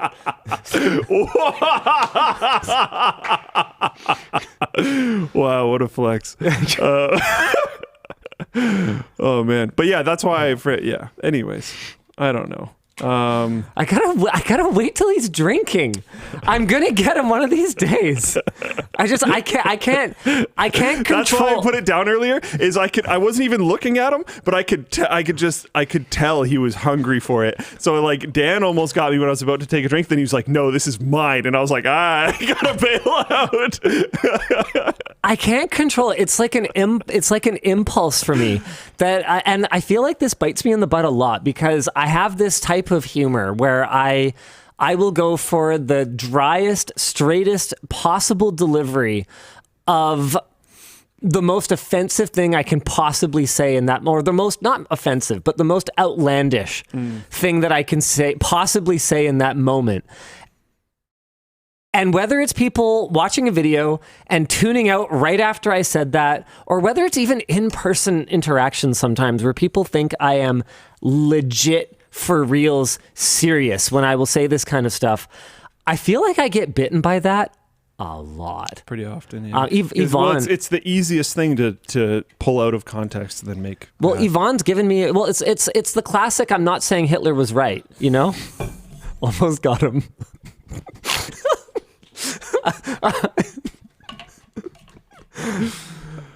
How do you put up with this, man? I don't understand. He's all right. That got me. Yeah, I don't know. I feel like I do open myself up to it a lot, whether it's self-deprecating humor or whether it's just, you know, that I will say something ridiculous just to see that Yvonne has this face she makes when I say just the most completely offensive, sexist. I think I know. Yeah, I'm sure you do, because I will especially pull it in like group settings, and it drives her absolutely nuts. Man, I forget oh man, I did it in an exec meeting recently. She was not happy about that. I think it was 2 weeks ago in the staff meeting. I forget exactly what I said, but basically, and I've told her 100 times, the only reason I say these things is so you'll make that face. And she's just like, it's involuntary. I can't help it. I'm just like, I can't even do it. It's amazing. I'm going to try and get it on camera sometime. And then I'll bring it on WAN Show. I'll show you guys. This is the look I'm trying to get Yvonne to make. And it's not because I believe any of what I'm saying. No. It's just because it's really, really funny. It just bothers. You just got to be careful about the attendees at the moment. Yeah. Oh, I know. Right? Well, that's the thing is, because it has to be people that know that you believe often the opposite of the thing that you say. So I have that's basically like trust me bro in a nutshell. Is I make this assumption that nobody could possibly believe that I am like that perception, that this thing I'm saying would actually be a straight-faced portrayal of my character, but people actually do. And what I'm trying to do a lot of the time is I'm trying to say something that is just ridiculous. And what I'm realizing more and more is, satire is dead, right? Like you can't. Satire on the internet is just really hard for both parties, because there are people that will say that stuff with a straight face. Well, that's what I mean. And there is there? What's the term for that? I'm looking it up. I'm trying to. Oh, well, all right. Sorry. But it's like you can't. Truth is stranger than fiction. It's like what the South Park writers said. They were like, we're not even going to try to parody politics anymore. Not parody, but we're not even going to try and write satire about politics anymore, because the truth everything's is so outlandish. Poe's law. Poe's law. Poe's what is law. Poe's law? All right. And who's Poe? I don't know, but he has a law. Edgar Allan, by any chance? No. Is an adage of internet culture saying that without a clear indicator of the author's intent, any parodic or sarcastic expression of extreme views can be mistaken by some readers for a sincere expression of those views. The law is frequently exploited by individuals who share genuine extremist views, and when faced with overwhelming criticism, deflect by insisting they were merely being satirical. That is true. I've seen that. We've also walked in. I had a conversation with someone about this recently, where there's something that you and I have actually said a bunch that I had no idea was like a dog whistle for this thing that neither of us was it like believe this in. or something? No. Okay, because I found out this is like white power or something. I'm like, no, it just means okay. Especially if you're someone who dives, which both of us do. Yeah. That is literally exactly what you're supposed to do. Super especially means okay. Yeah, because if you do thumbs up when you're diving, it means I need to ascend now. Yeah. It's good for lighting as well, because you're often like 1,000 feet away, and going like this is like, you can't really see anything, but if you got your hand open, Yeah. it's good. The light is good there. Yeah. We are not white supremacists. Yeah. I could say that. Yeah, exactly. Oh, man. But yeah, sometimes it's like, oh my God, like, okay, I don't know every single cultural reference in like the world. I'm not trying to dog whistle this thing that I didn't even know was a thing. Like, oh man, sometimes it's difficult to navigate. I don't know, especially being in Canada. I feel like we end up just kind of like isolated from this stuff sometimes. Fairly sheltered from a lot of those things. Yeah, just have absolutely no idea. Yeah. Anyways, tech topics, sponsors. Let's do it. The show is brought to you today by SignalWire. No one enjoys talking to dumb robots when you call customer service, especially when you speak different languages. SignalWire, our sponsor, is a leading provider of cloud-native, low-code APIs, and it can comprehend customer queries and respond in various languages. They recently launched their new AI agent that allows you to create voice applications that are not only smarter, but also simulate natural human conversations. Setup is easy. You can embed an agent into an application in minutes using the no-code drag-and-drop tools, or by using SignalWire's robust API for more customization. These AI agents understand and respond to requests beyond a scripted format. They can perform actions like scheduling appointments, answering questions, or forwarding calls. Oh, and this is Dennis's favorite. You can even use it to prank spam callers and waste their time. Really? Wow, okay. Interesting. If you have a business phone line or an app that features live conversations, this is something you need to check out. So try it out by going to SignalWire at the link down below. The show is also brought to you by Corsair. Are you from the last century? If not, why are you still chaining up fans with cables? Corsair, our sponsor... Wow, that's an old build.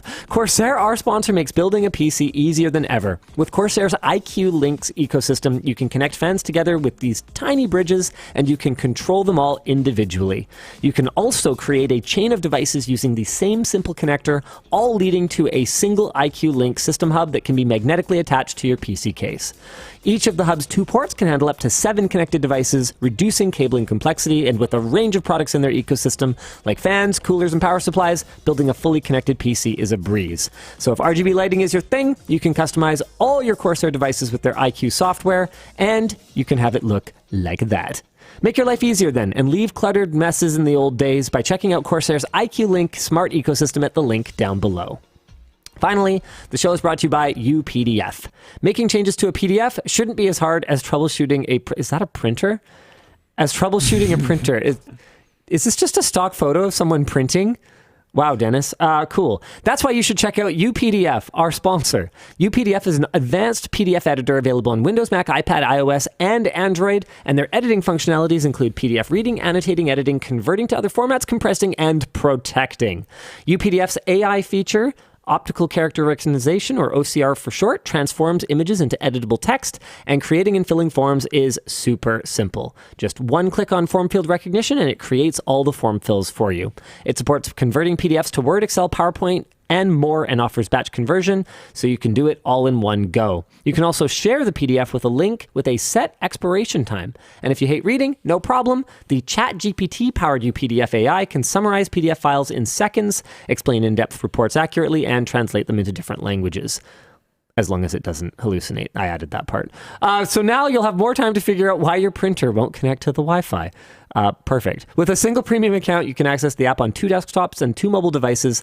Plus, it's reasonably priced, and for our lovely viewers, you get a special 58% discount for UPDF. Just check it out at the link down below. All right. Time to do some merch messages. Dan, hit me. Yeah, give me no time in between these segments. Before we do the merch messages, a sponsor policy clarification. I talked on the show recently about how we don't take supplement sponsorships. Or I said that we hadn't, I can't remember exactly what I said. The point is that we had never done it in the past because I wasn't really comfortable with the kinds of brands that we had reach out in the past. I don't know a ton about what I was specifically referring to was like, I don't know, what's that store called? There's a local store that just like has all the weight gain powders and like all the like random natural health products. Everyone knows the name. I don't know the name because I don't go there. Anyway, the point is... GNC? Yeah, I think that... No, GNC is the like more legit one. There's one that has I think you're right. Like a roided out guy in their marketing materials and stuff. Anyway, the point is it doesn't matter. Popeyes? No, not that one. I know who Popeye is. Roided out. It takes spinach. No, Popeyes is a supplement store. I know. Okay. I just mean it's not that one. I know who Popeye is. I thought they sold sandwiches. I wouldn't call Popeye a roided out guy. Okay, it doesn't matter. The point is... apparently GNC doesn't sell legit stuff. Okay, so that's my whole point, actually. I don't know. Is that I don't know a ton about this stuff, but some members of our community, so I said, look, we don't work with these guys because there's a ton of money in supplements. I was talking specifically about snake oil crap supplements. Some members of the community have expressed confusion about our sponsorship then with Athletic Greens, given my stance on working with supplements and other ingestible products. To be clear, when I talked about ingestible products, I was talking about our own products. We've worked with lots of ingestible sponsors, Savage Jerky and Madrinas come to mind. G Fuel we worked with a couple of times, and I actually was not super comfortable with the product, and we don't not work with them, but we don't really work with them. It's in no man's land. Some people love the product. As far as I can tell, nobody has ever died from G Fuel. So, there's that. But it's in nowhere land. So when I talked about ingestible products, I meant our own products. We haven't created a breakfast cereal. I had talked a lot about how I had concerns about Beast Burger, for example, being a bit of a nightmare for Mr. Beast and a liability issue. So that's that. But we have worked with ingestibles. We just haven't worked with supplement brands. And the reason is that I just don't know a ton about it, and I was not in a position to validate it, and it's not something that I use, so I wasn't really comfortable with it. Athletic Greens, on the other hand, we have team members that have used products similar and have used their products, and based on our experience with them and our current knowledge of their product, we are open to doing business with them again. Supplements are not actually on our do not work with list on the LinusTechTips.com forum, and they won't be. It's going to be very case by case, and we are going to approach with caution, is pretty much all I have to say about that for now. All right. You ready? Yeah, hit me. This one's for Luke. You've spoken about having thrifted your way into monitors for your PC before. How bad a monitor would you use for free before spending money on a better one yourself? Oh, I mean, I have pretty good monitors now. Yeah, Luke treated himself to monitors pretty early on in the LMG days. He bought himself a couple ProArts. That was actually my first... It was after one of the first paychecks I got from LMG was 2 new ProArts. I like having good monitors. I see monitors as kind of... not an investment, because you'll certainly never get any money back for them, but it's a long-term, literally huge amount of use purchase. The part of your computer that you will interact with the most. Yeah. Hands down. More than your mouse, more than your keyboard, more than anything. Those 2 ProArts, one of them was broken not due to its own fault, but due to... I don't blame them. It was an emergency situation, but it got whacked pretty hard and then now won't turn on. So one of them is now dead, but no, actually. But the other one is still working. Yeah, good monitors. It's been a decade, and it's still, it's not a great monitor by today's standards. Yeah, but it's functional. But it's solid. It's a great side monitor. Yep. So that's what it does. And I think on average, monitors are the piece that, back when I bought all my stuff, that I spent the most on. Yeah. I bought a really expensive CPU some good money once. on monitors. Yeah. The Athlon 64-4400 Plus. That was probably the most expensive single component I bought. It was like 800 Canadian dollars back when the dollar was a lot closer to parity. And that was in 2004 or something, when dollars were, more or whatever, inflation. But I also picked up a used Dell 2405 FPW way back around that time. Treated myself to a ViewSonic P95F Plus. That was a sick monitor at the time, and with both of those, my intention was that these will last multiple CPU, GPU cycles, because a good monitor is something that should last you a very long time. I went from there to a 305T, so that was a Samsung 30-inch, and then I think that's probably the last monitor that I bought. So on average, those were all probably around 800 Canadian dollars. To be clear, I got deals on the second 2, the P95F Plus I bought at NCIX or whatever, but then the 2405 I bought used, and then the 305T, man, that was a good deal. It was a return from a customer. Those were $50 $1,500 or something like that, and it like was scratched, and we couldn't return it to the supplier, but it wasn't scratched on the screen. And then like the RMA department tested it, and they were like, yeah, I don't think this thing works. And I was like, I'm pretty sure I can get it to work. I didn't think there was anything wrong with it. And so I was like, I'll make you an offer. And I got it for like $900 or something like that. And it like totally worked. It was like perfect, flawless. I don't know what anyone was even talking about. My girlfriend is currently running a triple monitor setup. She's studying for some stuff and whatnot. So she actually fully utilizes the triple monitor screen real estate. And she's using an old ViewSonic that I won in one of the like old Christmas parties a while ago. And one of the other ones, I don't remember where one of her monitors is from, but she's got the old ViewSonic, one that I don't remember where it's from, and then another one which is mine that I bought when I was like 15 or something. And that thing still works. That monitor that she's using has been at every single residence that I have ever lived at. Luke, is there any reason not to have a secondary monitor? No. This is what I was talking about. You can get old like 1080p screens for like $20. That one that I'm talking about that I bought when I was like 15, bought it off of whatever, I think it was Craigslist at the time, whatever used thing at the time, for I think it was $10. Yeah. Like, and it still works. And it's still deployed. It turns on every day. Like, that thing's a beast. It's an old LG monitor from a while ago. It still has... the resolution is high enough that it's usable for a secondary monitor or whatever. Anything 1680 by 1050 and over is very usable. Yeah. Yeah. And it's just like, sweet. Yeah, we both run triple monitor setups. And like, if I was back in school or whatever right now, looking at those prices we just saw on screen, I would have a triple monitor setup. Because why not? Because the floor for used monitor prices is so much lower than the floor for a new monitor, with all the logistics involved in, you know, mining new materials and creating it and shipping it across oceans and like all that crap that's associated with it. There's only so low something can go. It's why hard drives don't get any cheaper than what they are now. They actually can't. The motors and the magnets, like they don't get cheaper. But used hard drives, not that I would necessarily recommend using those. Used hard drives are worth nothing. $10. Oh man, people are pretty optimistic about what their hard drives are worth. Never mind. Hard drives are worth more than I thought. What? Last time I looked into used SSD prices, it was literally more expensive to buy used ones. I don't know what's up with it. I don't know what's up with the used market and storage. Well, it's kind never of mind. weird sometimes. Yeah, it's much more worthless to me. Well, you know what it is people who build budget systems and then sell them for, you know, $100 or whatever. They need hard drives. They need just anything that can hold an OS. Yeah. You're also not sorting right, someone said. I don't know, whatever. What was I going to say?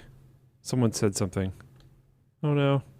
I don't remember what it was. What you say is objectively true. Someone said something that is certainly the case. Yeah. No, it's like if you're like into gaming and you want a good gaming monitor or whatever, so you spend a bunch of your budget there, I still think you can get to a 2 or even 3 monitor setup. You don't have to do it immediately, and just keep looking out for deals and grab some. Your monitors don't have to match. Grab some. Yeah, none of I have 3 different monitors. My girlfriend, 3 different monitors. It's cool when they match. When I had those 2 ProArts, I had 2 matching monitors, and it was awesome. Yeah. But it hasn't made a lot of sense since then to get matching monitors. So whatever. Yeah. Do you want to talk about, speaking of monitors, Samsung Odyssey Neo G9's cracking? Yeah, I was just talking about how they last for a long time and all this kind of stuff.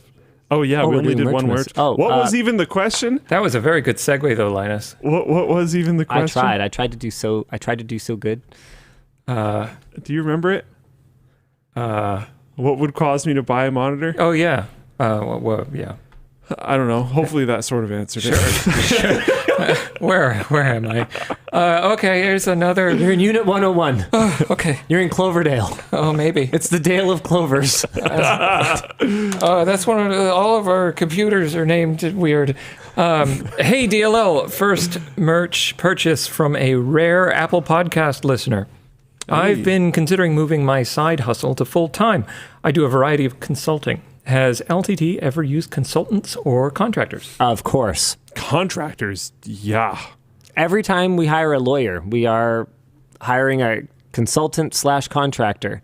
And it happens more often than you'd think. It's amazing how many little stupid things you have to pay someone $400 an hour because they're the only people who know about that. And to be clear, I fully support people being paid for their expertise. It's more than just time.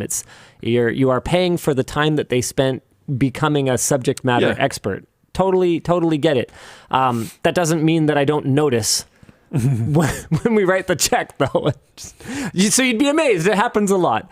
What are some other examples of contractors and consultants? A decent amount of the developers for Flowplane are contractors. Yeah, James hired someone to come and do like improv classes on site at some point to kind of help the writers. That's cool. Understand, hosting better and what the kind of energy you need for spontaneous. We have people content. come in to do work around the offices all the time, install the AC, stuff like that. Yeah, I don't think that's really what they're referencing, but if you guys have ever watched the office tour back when we were at the Langley house and noticed how filthy that place was, we have cleaners now. They're contractors. Yep. Yeah, we have a company that comes in and just, gives it the old dustaroony and vacuumaroony. Just because the theory was that we could just do that once in a while and people would mostly keep the workspace clean. Yeah, they won't. So they come in, I think every week now. They didn't used to have to. It was every 2 weeks for a long time. And as we've grown and you just have all these people, and people are gross and they drag in all their dirt on their shoes and they shed all their skin cells and their hair. And it's just, you got like, in this building, how many people work in this building? Fewer now. Yeah, because we're distributed a little bit more. But still probably like a solid 30 to 40 or something like that. And then the lab has like, man, where is everybody? Yeah, hold on a second. We have like 120 total people, including contractors. Yeah, so a solid amount of them are remote. But yeah, how many of them are, I don't know how many work in these buildings. Creator Warehouse is like Dense. Stuffed. DENSS. Yeah, I gave a tour recently to I know they're going to need to move. Sam, and I was walking through just going like, whoa. It's Taryn's problem. Yeah. I want nothing to do with it. If he decides, hey, Linus and Yvonne, you guys need to buy something because the extensive renovations we need justify it, or if he's like, well, that'll take some time, not right now. But, if we need to save up or something, but if he's like, okay, we need to lease something, I'm just like, okay, Taryn. Whatever you got to do. But whatever you say is right. I still think you should do the cult thing. There be a lot of us makers of merch. Yeah, Tynan's talking about it, but it's actually wild in there. They it's logically laid out. Yeah. But I don't think they can hire all that many more people. Where are you going to put them? There's a couple spots, maybe. You could maybe make it work. There's 6 over with Kyle's team, which, Tynan's the one watching, so Tynan's team is also which is like team. 25% of the building? Yep. And then over in design, so we've got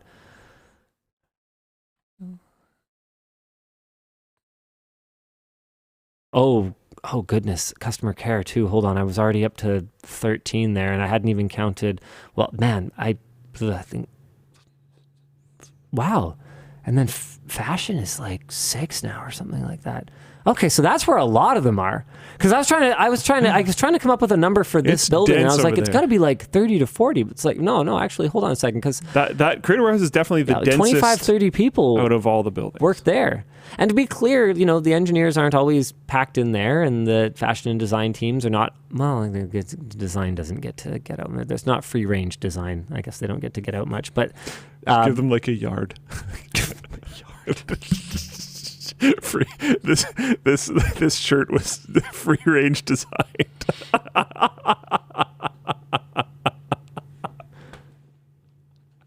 at this company touches grass. Yeah, we should fix that. Okay. Ethically sourced clothing I think from Linus Tech Tips. if we don't do a hand on grass shirt, free range design, like if that's not in Sarah's inbox in the next 30 seconds here, we've clearly done something wrong. Oh my goodness. I'm on it. Oh man. Were the buns ethically designed, Linus? Did those designers have adequate grass time? I don't know.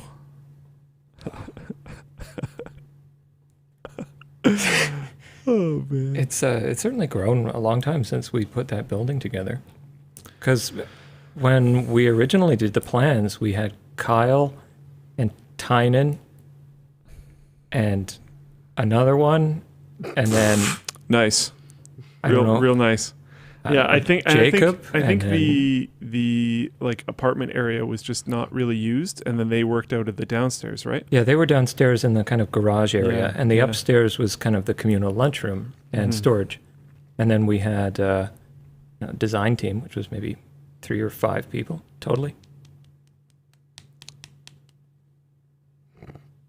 We'll get the other one fixed soon, don't worry. And then, yeah, the fashion team was like 4 people as well. It was empty. Yeah, not anymore. No. So we're going to have to buy like another suite of buildings. Is your phone just busted? I'm trying to send this email. My Gmail does not want me to have this It shirt. doesn't. Yeah, no. This is ridiculous. Okay, close compose. Okay, is it even in my drafts? Did this even save? Free range design shirt? Oh, crap. Wait, did this send? While you're doing that, Yeah. this merch message came from someone who said they were a rare Apple podcast listener. Is that rare? That made me think of Google is killing another thing. Yeah, you did a really good segue, but we actually still have to do one more merch message. No, I know, but I don't think this is a topic, is it? It is. Oh, never mind. You We'll talk about it later. You just got talk blocked.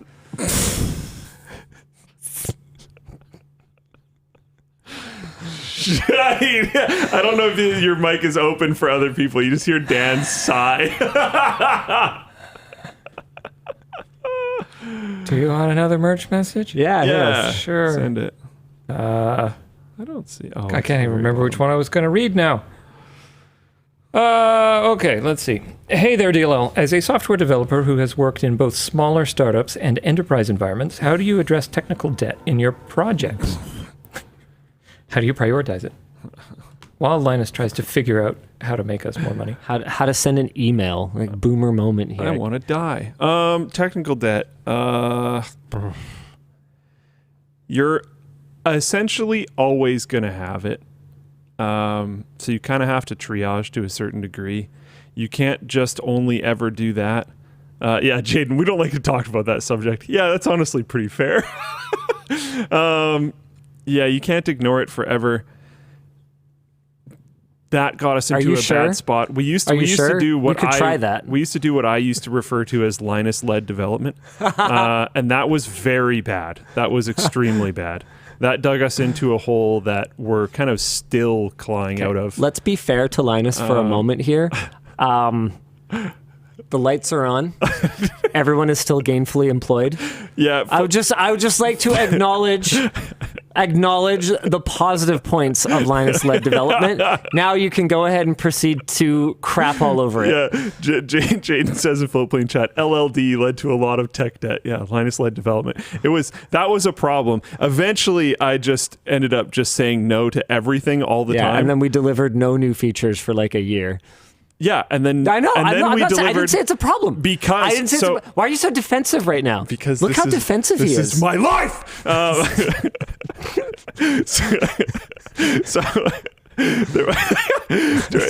Send his email. During Linus-led development, we dug ourselves really, really deep. So it took a really, really long time to dig ourselves back out. And even now, we're not completely out, but we're in a way healthier spot than we were in before.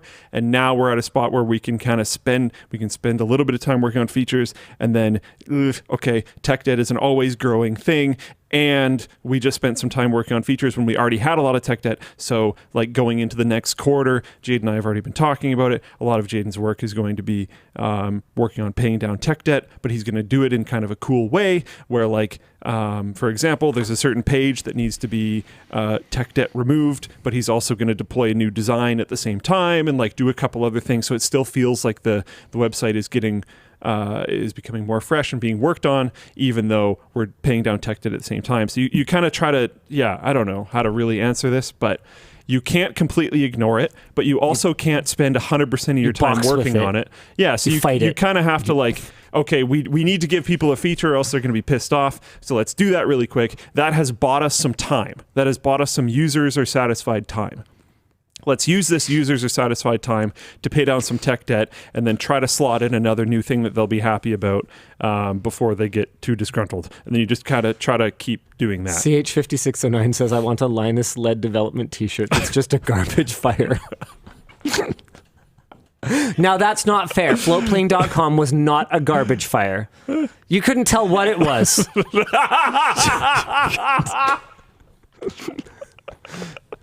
And it had no smell at all. Yeah. The pixels were very clean. It was a chaotic time because he'd be like, hey, what about this crazy feature? And I'd be like, sure, let's do that. And then like a week later, he'd be like, so where is it? And I'd be like, whoa. Hey, verified actual gamer program.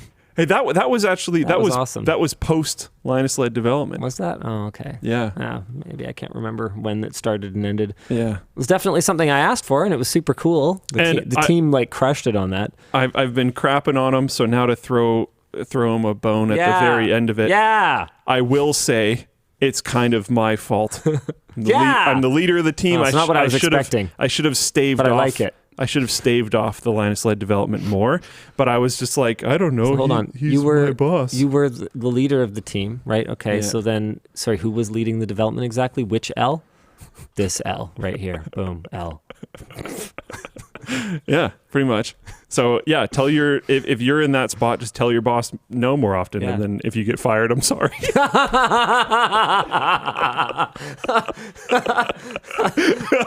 Career advice. Because like if you just listen and just try to get your team to do that, you're gonna screw them over because you're gonna end up digging your team into tech debt, and then ultimately like. Yeah, you were trying to listen to your boss, but you were doing the wrong thing. So I had to, at some point I had to take the reins a bit. And I don't know, it's been getting better. All right, let's talk about Odyssey Neo G9's cracking. There's been an emerging pattern of Odyssey Neo G9 owners reporting their 49-inch 5K ultra-wide monitors spontaneously cracking down the middle between a day and 11 months after purchase. While user error is a possibility, the descriptions of the failures were remarkably similar. Several independent sources claim they were playing a game, not touching the screen, only to hear a loud pop and for a large crack to appear in the center of the screen, accompanied by a large black vertical band. Other users claimed to have turned off the monitor and left, only to return after hearing a loud pop in the other room and returning to find their monitor broken. Some users with fully functional monitors also claim to have heard odd popping noises in the moments or hours after turning off their monitor, which they suggest might be a sign of heat stress. While a few users reported that Samsung promptly honored their warranty, many others reported that Samsung has refused to address the damage while still under warranty. One user claimed they spent over 20 hours on the phone and opened 6 different tickets only for customer support to cancel each one for specious reasons. That's not a word I normally use, so I'm not super familiar with it, but hopefully it was used correctly. Spurious? Is that what we were looking for? I don't know. Another said that Samsung claimed that it was physical damage and not under warranty based on the photos without actually examining the device. Superficially plausible, but actually wrong. Oh, cool. I like it. Good word. Wonderful. Okay. It is possible that a user's region is affecting their support status, but this is really hard to verify as we don't know most of the affected users' locations. However, the only users who both disclosed their location and received support were located in the US. The only users who both disclosed their location and did not receive support were located outside of the US. A Canadian user who contacted us managed to get a response from Samsung support, but he is, at the time of writing, waiting for the support team to review and get back to him. We've contacted Samsung asking for an explanation, but we haven't had a clear answer so far. Samsung opened pre-orders for the 8K 57-inch version of the Odyssey Neo G9 last week at $2,500. I feel like we might have dodged a bullet here because we actually were going to do a sponsored video with Samsung for the Neo G9, the new one. And maybe it's better we didn't. You know, I'm surprised we haven't seen this more often with these crazy ultra-wides. That's a good point, actually. Because like this is pretty much the only one I know of. I don't really follow ultrawides much, so there might be more. But like literally the whole time, I've been like, you know, the physics of this. There's a lot of. Well, part of it is that the panel technology is not okay. It's not just. Oh, I've reached for my phone. I don't have a fold. It's not just folding phones that have flexible panel technology in them. A lot of the time, there's flexible panel technology. Like an OLED is relatively flexible compared to older display types. And just because it's on a fixed, stretched across a fixed canvas or whatever, doesn't mean that it isn't a little flexible. But it's just anytime you have something that's like really wide, I can't fit both my arms in this frame, but anything that's really wide, well, just the leverage. Assume this hand is way further out, and then it's only held in the single point. The forces on the furthest outsides is going to be really high. Yeah. So like, I don't know. Yeah, I'm a little surprised. For me, the bigger issue is one that I've encountered a lot: the difference in support from region to region. I have never been able to wrap my head around a company somehow justifying to itself and to its users that if you buy an item in one region and try to get warranty support on it in another region or whatever, I've never been able to wrap my head around any rationale for that being anything other than simple. And I get the accounting of it is complicated. If you get back a broken product and send out a new product, you have to reconcile that somehow. That shows up on your P&L or whatever else. But headquarters needs to just suck it up and reconcile it for you. Like otherwise that reflects really poorly on your brand and you suck. I don't get it. And it's something that we've seen time and time and time again. I don't care. It's not my problem that you guys don't have a service center here. I will happily ship it to wherever your service center is, but you do need to honor the warranty. Does it have your name on it or not? Okay, then you need to fix it.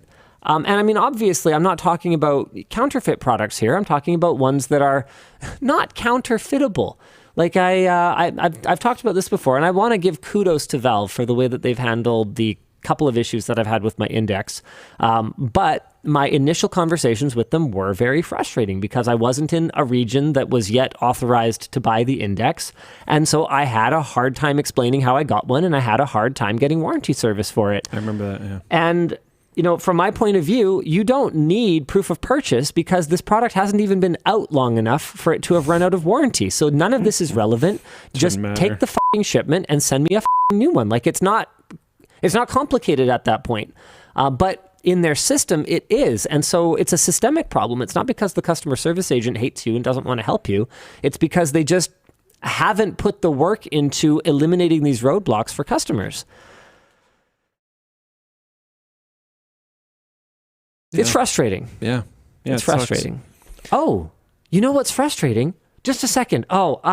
Expensive freaking monitor just to have it like pop in front of your eyes. That kind of sucks. Okay. I don't mind bothering like supervisors and managers and like, execs, but I generally try not to bother anyone else outside of hours, but I'm very, very excited to tell you guys this. And so wait, no. Oh, shoot. That's the wrong one. Or wait, no, yes, I could get the answer here. Wait, okay. What's happening? I am so sorry to bother you on a Friday night, but I figured you might be someone. I'm on the WAN Show right now. You're not on speaker though, so if you need to tell me off for disrupting your dinner or get him. late breakfast or whatever it is. Did Shay finish shooting the thing? Okay. This is very vague. Okay. Cool. Okay. All right. I'm going to leak it then. See you later. We literally just talked about it. Okay, bye. Have a wonderful weekend. A topic on this show. What was that merch message? Yeah, a topic on this show was about things that employees don't like hearing on WAN Show. At least it's not Tynan this time. What? One of them was leaks. No, it's fine. It's good. Oh, man. So guess who's going to be back on LTT? Adam's SO Shay, who you guys may remember from his AMD Ultimate Tech upgrade, which was hilarious. It was really good. Yeah, really great. And this time around, oh man, I forget her alias, but she is our secret shopper. Awesome. Yeah. Very good. I'm so excited. She as you guys know, just has a great personality. She gives exactly zero fucks whatsoever about computers. So she's an ideal secret shopper for us because she can carry on a conversation and be super positive and charismatic and fun. But she has no idea what you're talking about and doesn't care. And that is exactly what we want for Secret Shopper. We want the customer service and sales and technical support people to be talking to a personable human being. We don't want them to like hate us or anything, but we want them to really have to work for it because no, this is not someone who knows the speeds and feeds and i7s and Ryzen 3s and all those numbers and doesn't care about them. You have to put it in real human terms. And so, from what I've seen so far, which is the sales calls, Shay has done an outstanding job. I am super, super pleased with our selection of our secret shopper this time around. And now that we are finished the sales calls and the tech support calls, the system integrators will know that storms are coming. Start looking up, but it's too late for them to do anything about databases. it. Shay, who was it? Yep, but too late used for them. an alias, so get ready. Too late for them to do anything about it. So I will say this: it's going to be an extremely fun Secret Shopper series. And do you know what our theme was? So the first time around, we did Magnum TI. Tech Investigator. And so it was sort of themed after that iconic show from, I don't even know, it was 70s, I guess. Second time around, we did Bond, obviously. So it's, it's always an investigative, detective, secret agent, or whatever kind of theme. Paw Patrol. No, I have no idea. Wow, no. Heavens no. Any guesses? Come on. Dan, do you know? I don't. Okay, if you guys have any guesses, I'm open Rider. to them. Let's let the chat. That would've been sick. Not Columbo, not Get Smart, not Walker Texas Ranger, not Maverick, not Angel. I don't watch shows. Not Rockford Files, not Knives Out. Wow, not Sherlock.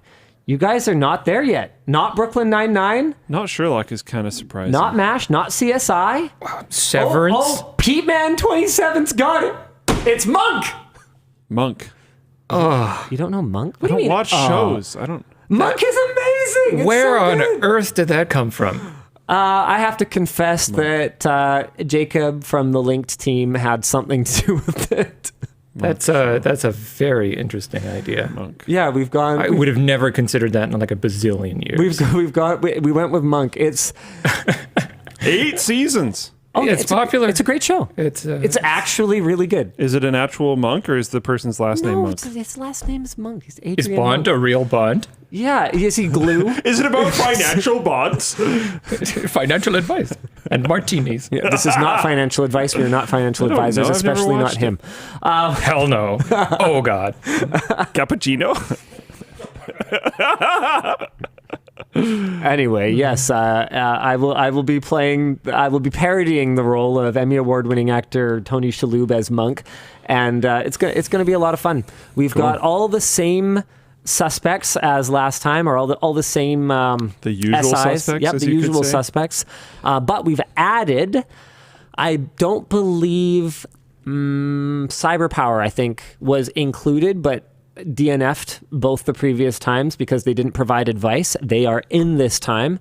And then we also added everyone's favorite influencer PC brand.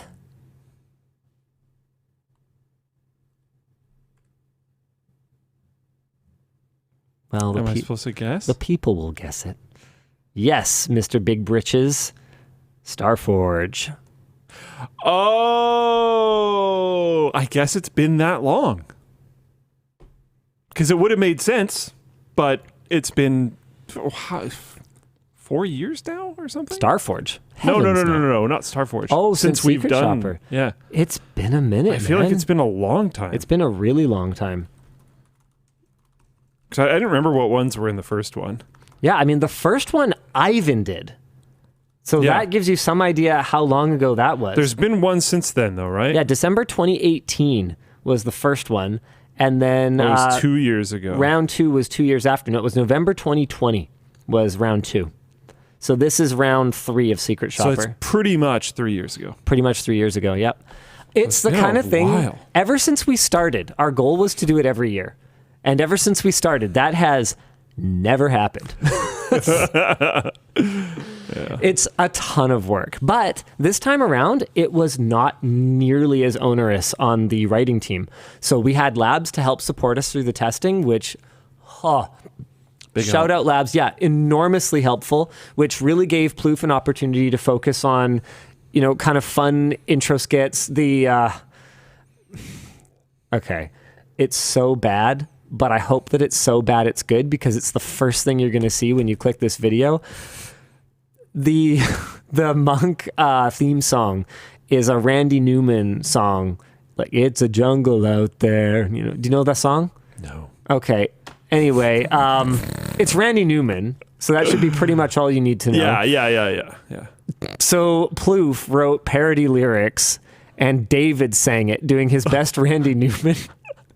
It's fucking awful. We got more Linus Media Group music. Yeah, it's We did it. It's the best kind of awful, and I should- hope you guys enjoy it a lot. We should sell the song as a download on the forum. Yeah. No, we should. I'm kidding. Not even a little. I don't even know if I'm kidding. Oh, Emily. What, Emily? Since when do you watch the show, Emily? She's watched for a while. Has she? I never see her in the chat. I do. Oh, okay. All right. Anyway, so Emily Seddon from our editing team, I was looking over her shoulder, because that's not weird, right? When you work in a hallway and just, this chief vision officer just walks past and is just looking over your shoulder while you have work. to look at things. Yeah, I have to. How can I be a How vision can you officer? have vision if you don't look Anyway, at things? I looked over her shoulder while she was working on it, and it looked very funny. And then I think she actually she sent it to me for like my proper review. I review intros. Actually, I've been reviewing all the video, all with asterisk. I've missed a couple, but I've been reviewing most of the videos in their entirety lately. The team nailed it. Whole team nailed it. It's really bad, and it's great. I'm excited. Yeah. I don't know. I really like the Secret Shoppers. I've liked all of them, but I don't know if I'm more excited about Secret Shopper or that we have another musical piece from the company. Oh man, this might not be the one you were after. Which means it's probably the one that I'm after. Yeah. Jeez. I'm excited. It should be good. Next topic. This is a headline topic. Emily says you don't want this one. That's perfect. Coming from her, okay? That's perfect. Thanks, Seddon. You got my back here, right? That's exactly what I want, though. Speaking of Samsung displays, sorry, I'm bringing it back to those crackable displays. Remember the wall? Yeah. Okay, remember how I wanted one, but then it was like a lot of money, and then you talked me out of it. This is what he says before he says that he's getting one. Just in case anyone is wondering why I reacted that way. Can you chill? Am I wrong? Can you chill? Am I wrong? How about you chill for Am a I second? wrong? Can you just let me finish? Yeah. Okay. Remember how I was really excited about them, and then they were stupid expensive with all these complications in the install. I would need dedicated air conditioning for that room just to handle the heat output. Yeah, the whole thing, right? Okay, so then I ultimately didn't get one because it was stupid. Didn't. And that... Can you stop? I'm trying to talk here, okay? I really feel like on this show, it's always you just going on and on and on. I never get to get a word in it. Nope, not doing that. Okay, that was an example of that thing.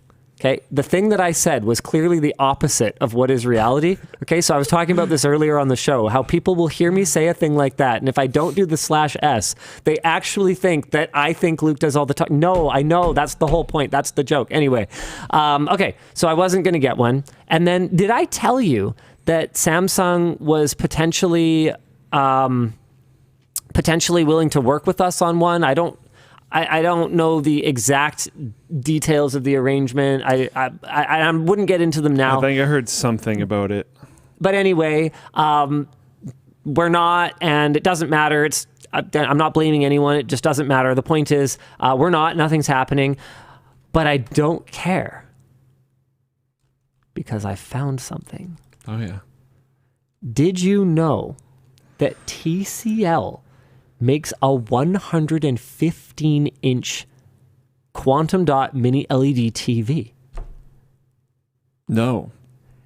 That is five diagonal inches smaller than the freaking projector screen in my theater room right now. Yeah, that's crazy. That is flipping wild. And get this. Remember how much is it? Can you calm down for a second?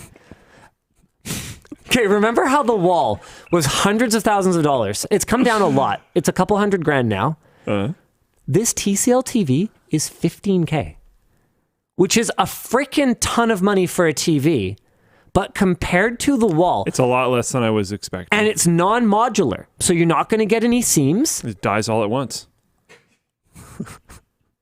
I bought one. Of course.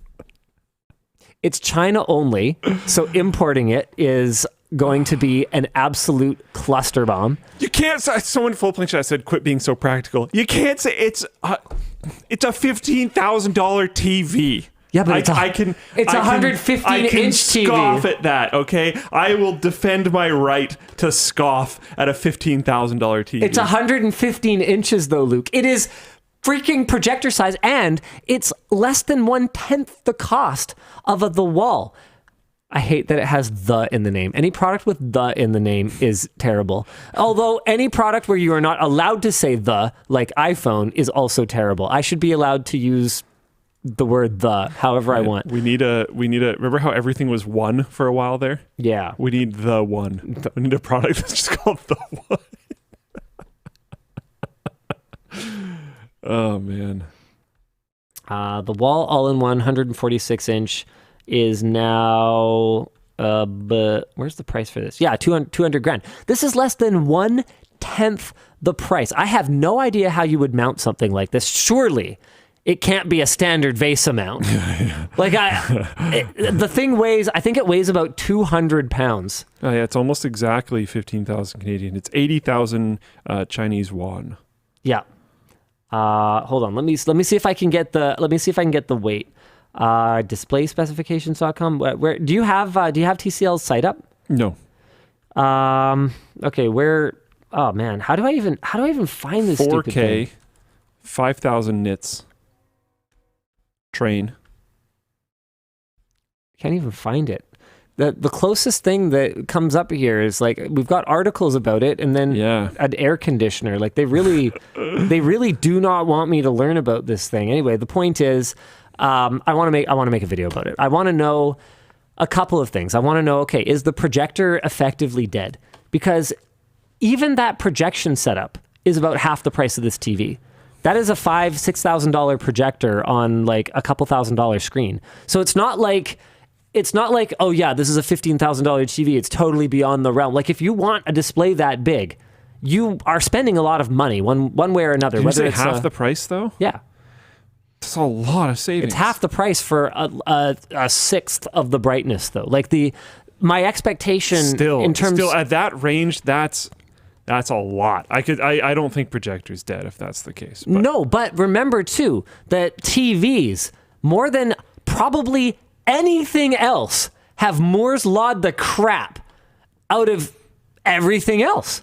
Yeah. What gets predictably cheaper and bigger like a TV? Yeah, not much, to be honest. Nothing. It's actually been quite crazy to follow. Right? Yeah. So you look back at the rise of SSDs, and hard drive manufacturers are going, no, it'll never get there. Moore's law makes fools of us all. I know if this thing is actually viable, like sorry, if it sorry, I want to. I'm trying to find specs, and I just LTT screwdriver LTT screwdriver nice. Ad. I have one.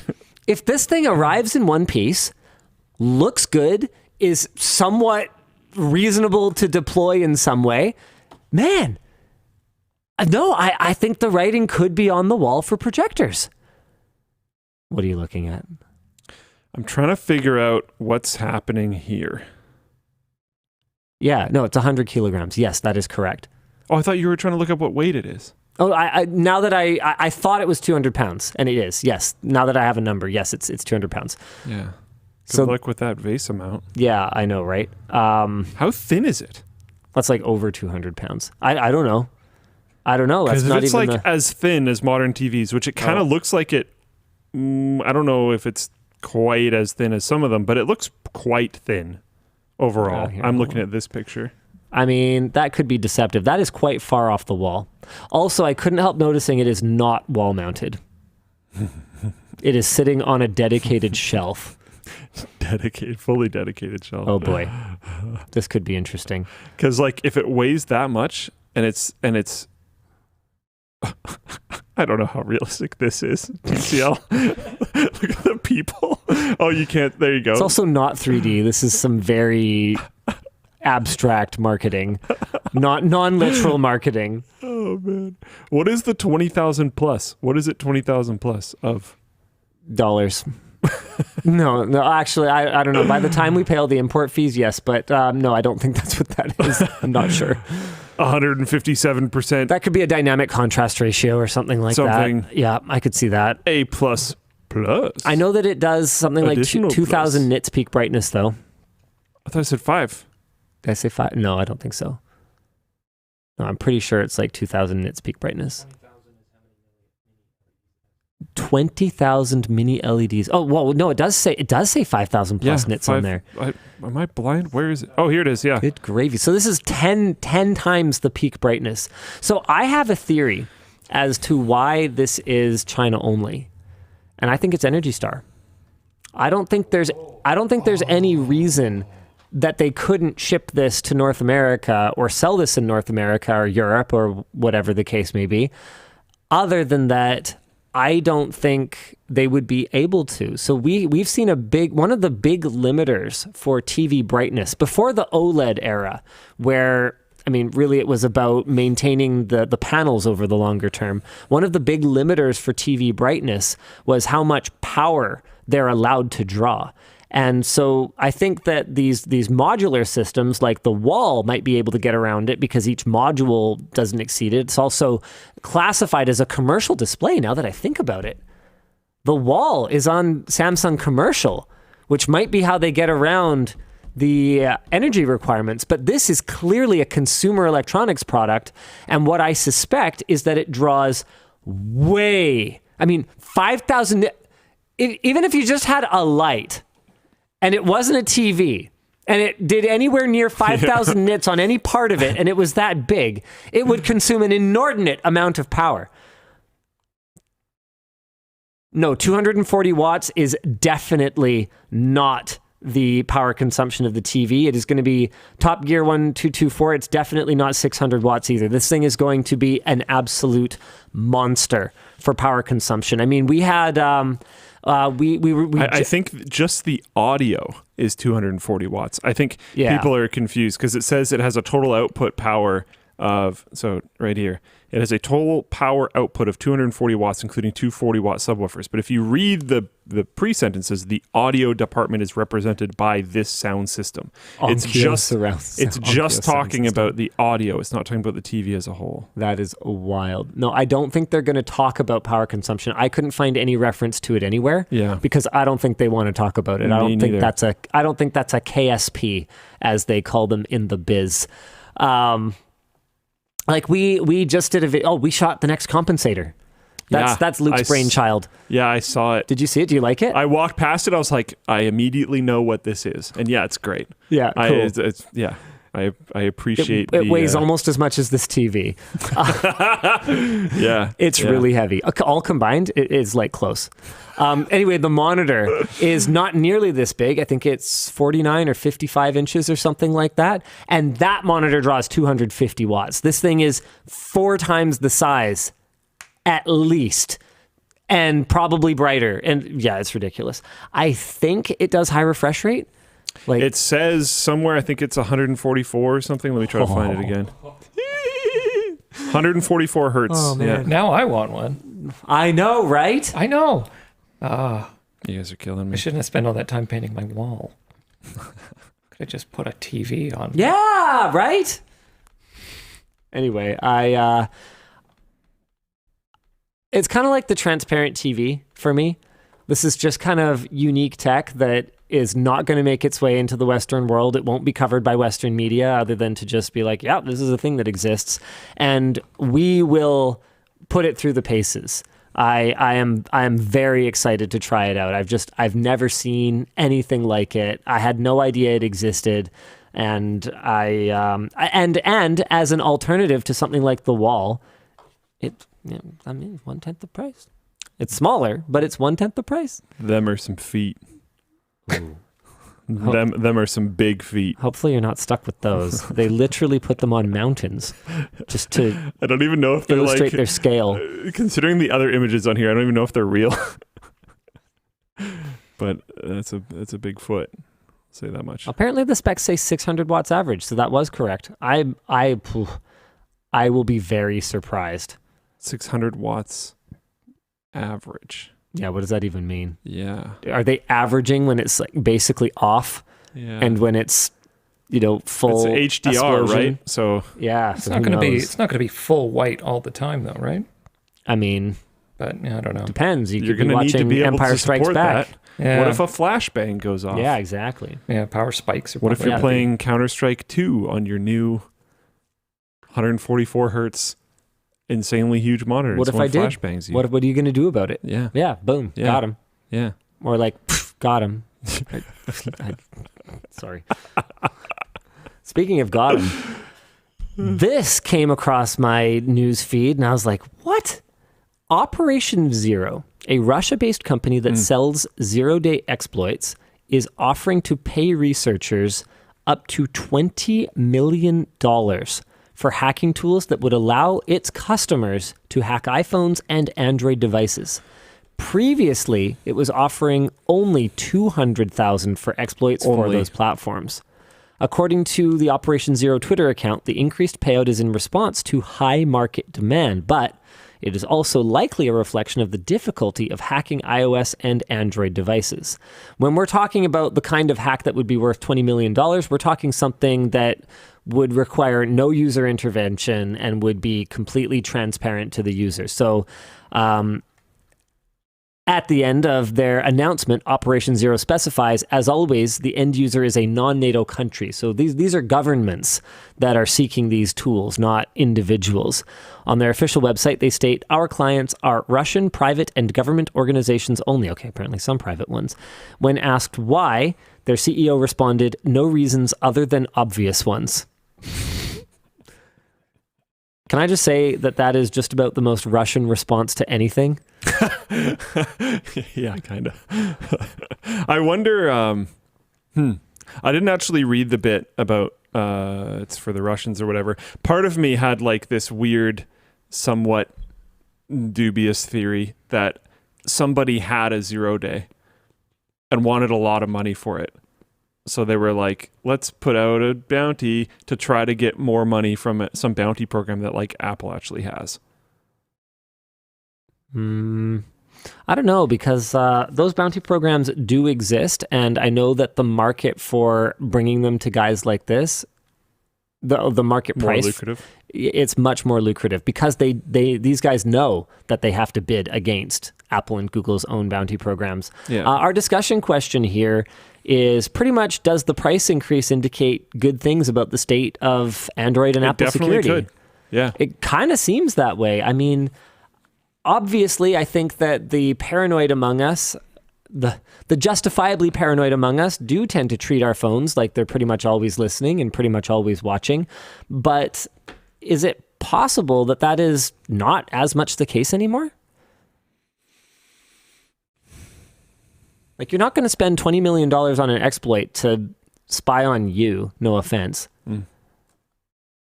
You might be putting out a broad spy program, so you might get caught in the crossfire. But I don't know. I don't know that you could jump to saying that that's potentially not the case anymore, because, I think Brady Boy 26 in Full Plane Chat is onto what I'm saying, or going to be saying, which is that type of data collection.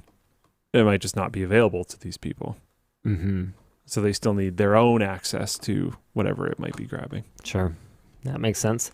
And our other discussion question is, what does it mean that the primary clients for these kinds of services are governments? I mean, I guess... I think the answers to that are only the obvious ones. I guess it means that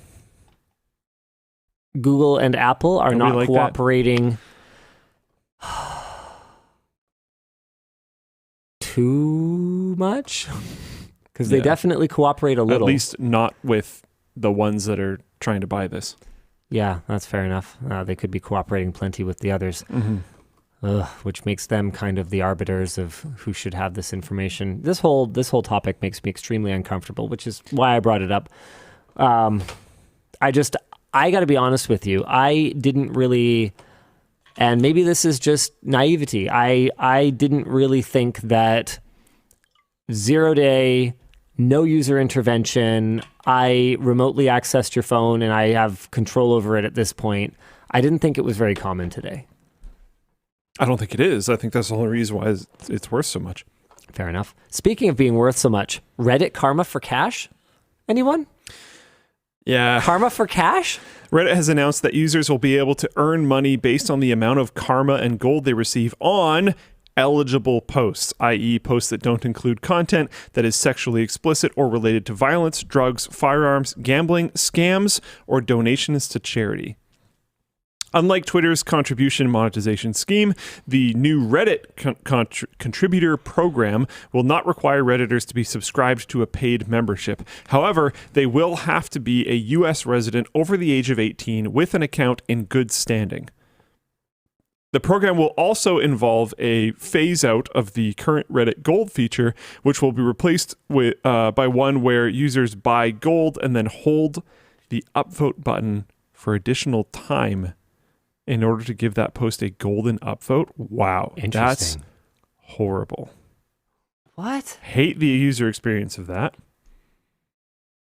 That sounds really dumb. Moving on. The Reddit phased out Reddit coins earlier this month, and when asked why they didn't transfer the coins to be used in the new system, a spokesperson responded that the existence of both paid and free coins made it complicated to do so, so they decided to start over completely? Does that mean that everyone with paid stuff just lost it? No, everyone with free coins lost it. Oh, okay. In other news, Reddit will also no longer be allowing users to opt out of having their Reddit activity used for personalizing ads, except in select countries, which are not yet specified. And they do this stuff knowing that no one will ever leave, because if they were going to leave, they had a big reason to recently, and didn't. I added that bit. That wasn't in the doc. Yeah. So Reddit hates us. Or at least they like money. Yeah. I mean, those two things aren't mutually exclusive. This is cool, though. This is actually quite cool. Like seriously, I think I think this was either on the subreddit or the forum or somewhere, but someone was joking. We bullied Mark Zuckerberg so much about the first metaverse that he made something good. Like the whole of everyone did, to be completely honest. And it kind of deserved it, but it doesn't anymore because holy crap, that's actually amazing. Yeah, this is really so. Crazy. What you guys are looking at is Chief Meta Mark Zuckerberg. The scan that is being created in real time of his face and the avatar, the reconstruction of his face based on this scan and in motion, it's pretty impressive. I don't think that scan is real time. I would fact check that quickly. Oh, hold on. I believe they went to a special thing and had the laser scan done, and then the mask is simply updating the model using a lower quality. Oh, sorry. You know what? Yeah, no, I think you're right. I should have actually bothered to read the notes on it. Sorry, not real time, but the real time mapping of it is really cool. Either way. So once you're sitting there talking and stuff. Yes. Yeah. So it's not the actual scan in real time. Some people are saying it was, or Handyman is saying it was connected to a PC running a 4090. Sure. But that wouldn't change mean it didn't happen. Anything about the fact that it is super cool. Yeah. Like if you told me, hey, that's just kind of a low res video of Mark Zuckerberg and I wasn't looking that closely at it,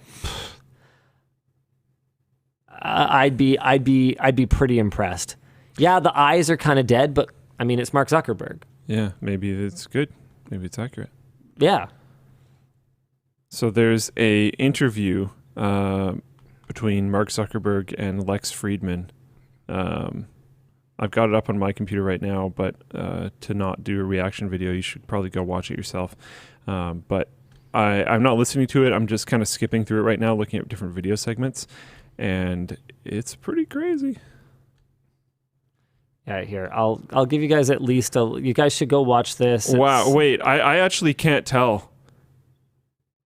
Is that cool or what? Mark looks somewhat recreated, but jump to 742. Is that recreated Lex? Yeah. Whoa. Wow. So yeah, you guys got to go watch this. Wow. Lex's was more convincing in my opinion. Wow, that's pretty wild. I heard a lot of people saying that Mark Zuckerberg looks more real now. Oh my God. All right, I've dumped this into all the various chats. That's very impressive. Yeah, it's really cool. There's people in the chat saying, this is just, whatever mapping, and it's been around forever. And it's like, yeah, right. But here it is, really working, really being used for like video chat. And the major benefit of this is that apparently it is way, way more efficient to transfer the scan one time and then just transfer the metadata that's required to manipulate it. So when you're like connecting to the call, it does a download. Compared to actually streaming video to each other. That totally makes sense. Yeah. Because honestly, super cool. The biggest issue with remote work, I think, is the loss of body language in meetings and situations. It's Animojis, but not complete Yeah. Did those kind of die, or are those still a thing? Like, the Animojis are I don't know. Were those cool for 10 minutes, or are they still cool? I think let us know in the chat. You'd need to talk to Elijah, you're a Zoomer. Are Animojis still a thing? Oh no, he's an Android loser. Wow. I forgot. Zoomer. Yeah, exactly, right? I keep seeing these numbers out of the States. He's not a Zoomer, he's a fumer. 85%. I don't know. He needs to fill his tank. I keep seeing these numbers, like 85% of US teens have iPhones. I'm sitting here going, really? Why? Yeah, I don't know. Status symbol. It's those green bubbles. It's not a status symbol.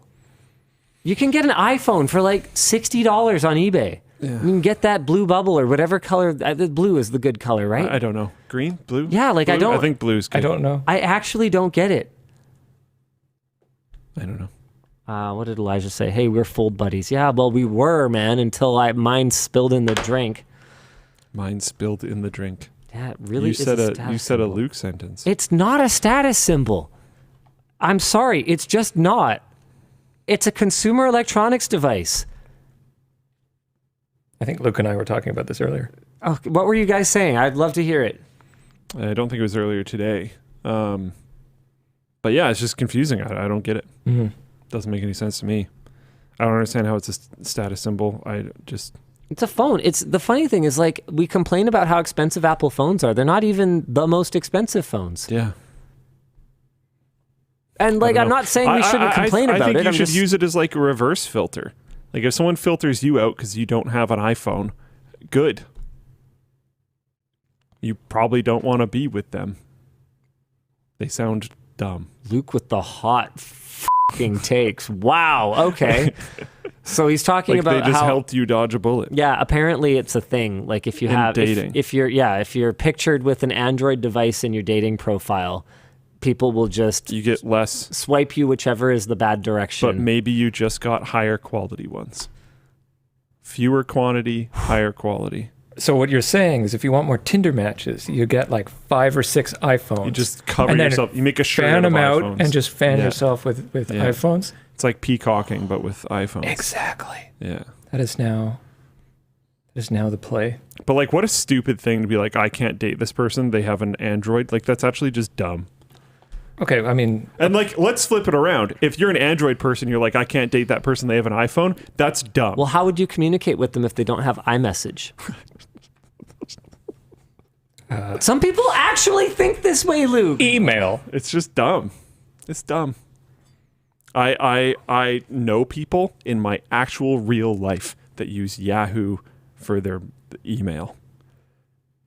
Well, that's pretty dumb. I'm not going to not engage with them. I'm going to tell them that that's weird and they should probably stop. I mean, that's not as bad as having your ISP email account. That is worse. That is objectively worse. Yeah. That's, Would I filter based on that? Maybe. oh, I'm wondering now. If I was on the dating scene and someone they're like, emailed me yeah, from my like, email is like, catlover1235 at shaw.ca. I might actually be like, yikes.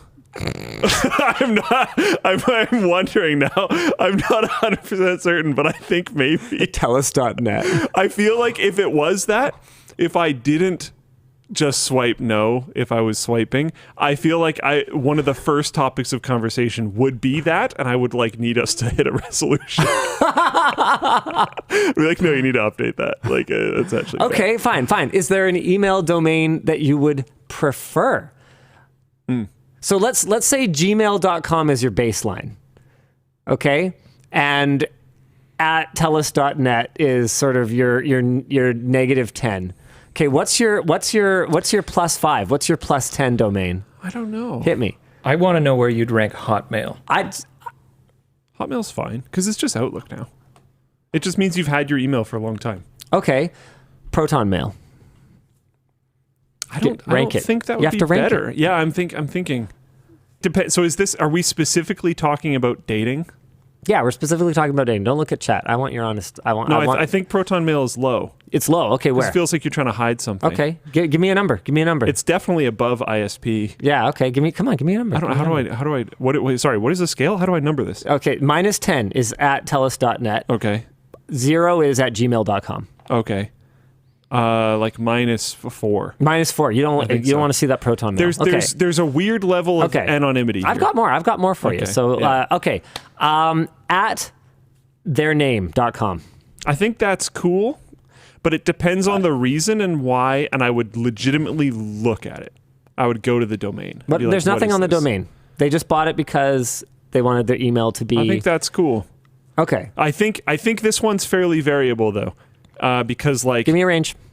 I think it's anywhere from. Remember, this is dating. Yeah. I think it's anywhere from like plus. So it's a 20-point scale, -10, +10. Yeah. I think that's anywhere from like depends what it's used for, +2 to like +8. +8. Okay. At postsecondary.institution.edu or whatever. No, really. Yeah. So you're not into the whole like, I'm a graduate. I know people that do this too. So This is about to get spicy. I'm gonna get called out. I think it depends because some of them you lose access to when you leave it, and some of them you gain. You have access to it forever. The ones I'm aware of are lifetime access. Like I know SFU does for sure. I know some that are not lifetime access. Really? Oh, okay. I didn't know that. So I think it somewhat depends. I'm pretty neutral on that one. I think I'm going to say -1. Really? Yeah. I thought that was going to be like a good thing. No, I just changed my mind on it. Not because of your reaction. I'm going to say +2. It's still low. I'm still pretty neutral. So it's better than gmail.com. I think so. The .edu. I think so. Because I was thinking, like, you're just kind of giving all your data to this school. And then I was like, yeah, but you are with Gmail and everything else as well. Of course you are. So, like, which one's better? And probably this one by a little bit, but I don't really care. So, yeah, let's say +2. Honestly, for me, if I was going to go, I'm kind of all over this one. I would say if it's going to be in the negative range, it would be if... It might be an indicator to me that you're the kind of person who looks down. I feel like it would be worse if it was from a particularly prestigious school. Really? Yeah. Okay. So the fact that you feel like you have to lead with that I have this domain. Yeah. To you is kind of, it could have a pompous sort of vibe to it. Yes, which would be bad. But Right. I feel like if it was someone where like you suddenly have to use this email. Spratshaw college.ca or something. I don't know. That one might even be weird because it's like I think this one's like quite the range too, I think. But yeah, if it seems like it was out of like utility, if you were like, I had to use this for school anyways, and I was just using it and I just like whatever, if that's the vibe I get out of it, then cool, whatever. Sounds good. Okay, at iCloud.com. I don't know enough, but I don't think I care. 0. I think I consider that same as like Gmail. Really? Okay. I think so. Okay. Yeah. Interesting. Elijah says, LMAO, check your email privilege, by the way. I think just in response to what I was saying about like the hoity-toity elitist domains. Yeah. Let me just see if there's any other fun ones.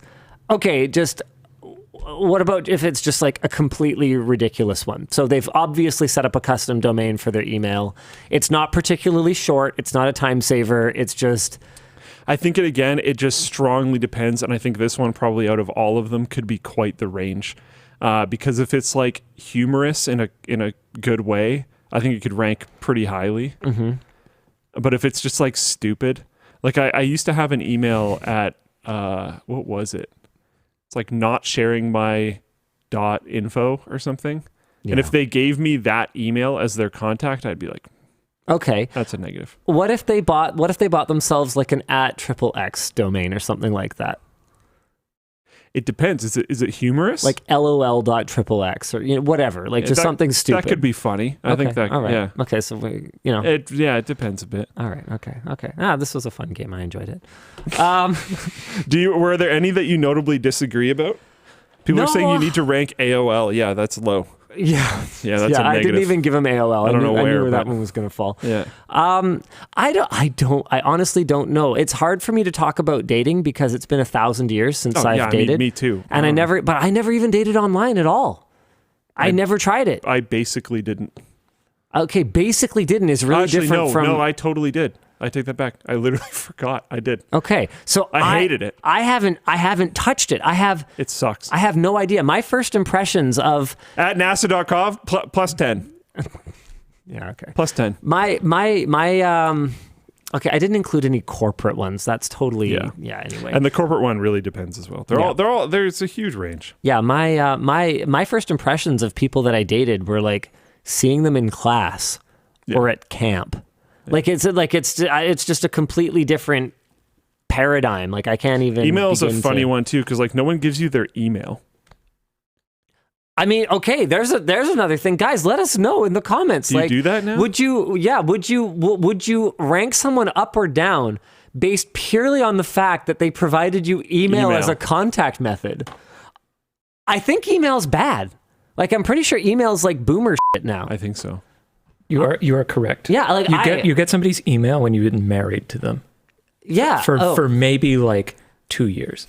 Like I love email because I don't have to deal with it right away. I can You're leave it out unread. of touch. Nobody emails. That's what we're saying.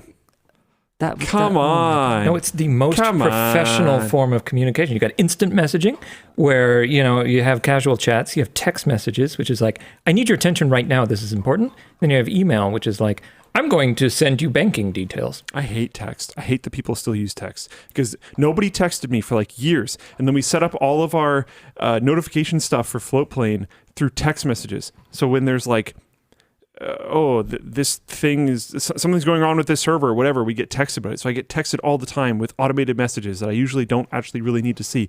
And then a few people started texting me again. And I'm like, why are we doing this? Stop it. I think I've texted you lately. No, I don't think so. Oh, no, I mostly message you on Discord. Yeah, which is fine. People are like, I only email with my girlfriend when forwarding shipping notifications. Like, I mean, the only reason I email Yvonne is to coordinate kid stuff or work stuff. Like, it's not like we would normally email, but we do email a lot because we work together. But for me, email is just the most reliable way to get in touch with me. So I realize that I'm probably going full okay boomer when I'm coordinating with another, content creator through DMs or something somewhere. And I'm like, hey, yeah, I would love to talk about this further. Send me an email. Here's my email address, because otherwise, I know that I'm not reliable enough. And when it's email, I can copy in someone from the team who can take care of them. And when it's not email, it's going to just go into a black hole. There's no hope for it. So I might as well just not even bother replying. He said it. He confirms the boomer is real. Oh, what is it now? So I used to use something called Pidgin. Do you know what Pidgin is? Do you know what Pidgin is? No, I don't. It's a bird. So it's not a plane. That's why I like it. No, it's definitely not Superman. Oh, sorry, Dan. Pidgin. I'll figure it out. So I used to use this many years ago. Does it work on Windows? I remember it existing. Wait, isn't it like a multi-client thing? Yeah. It is. Okay. And I decided to check it out because I was like, I wish Pidgin supported more stuff. And then I was like, maybe I should check. I checked plugins and whoa. What's up? Whoa. Does it support WhatsApp? Wow, it supports like dating apps and Facebook, Battle.net. I think I saw it here for a second. Steam. WhatsApp. There it is.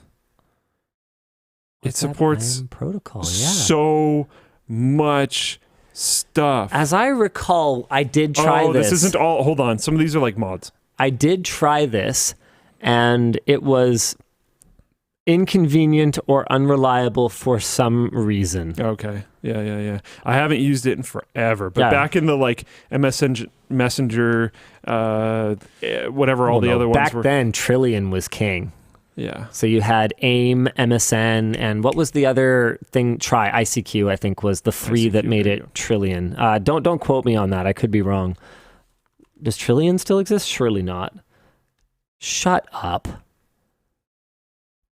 This looks like acquired and rebranded or really something. Does. There's no way this is the original Trillian. Healthcare.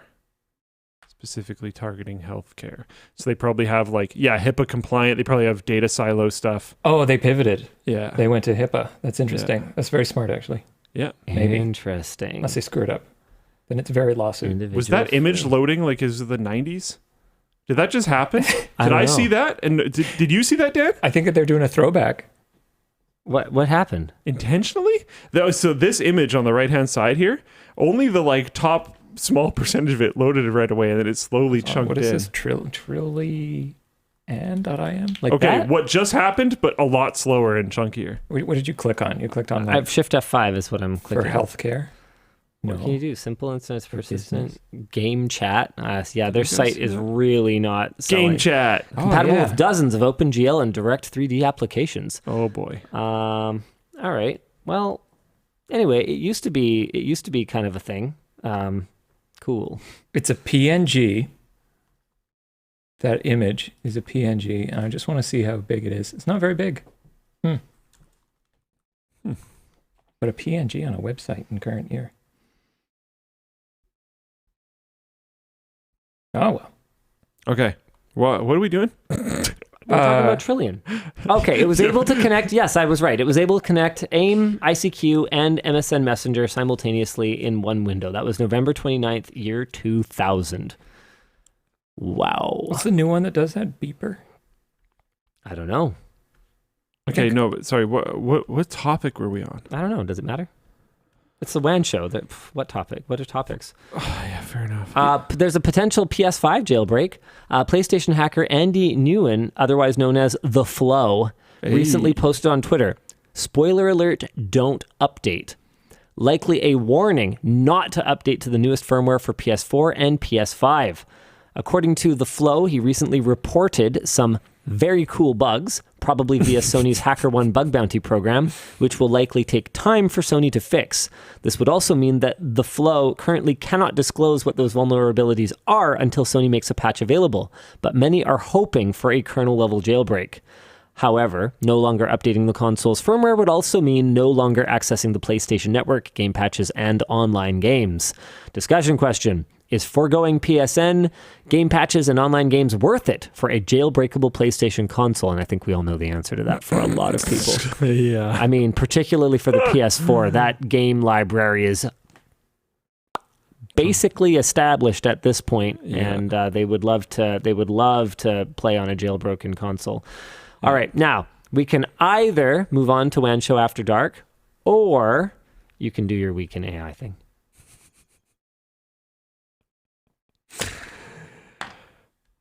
Do I do it? It's going to take forever, and we're not going to be able to play as much Superchats. It's our hockey game that we play after WAN. I mean, we are. I thought we got it out of your system earlier. What? AI? Yeah. Oh, yeah. We talked about it pre-show. Oh, my God. We haven't talked about Google Podcasts yet either. Yeah, Flowplane chat's saying AI. Okay, well, let me do the Google Let's do Podcast thing real first. quick. Yeah. After 8 years, Google Podcasts will be discontinued next year. Topic over. Yeah, that sucks, I guess, if Pretty you're good. into podcasts, and a lot of people seem to be very upset about it. I use Google Podcasts. Oh, really? Yeah, I legitimately don't want to use anything else, and this sucks. All right. You heard it here first, folks. It came on my phone.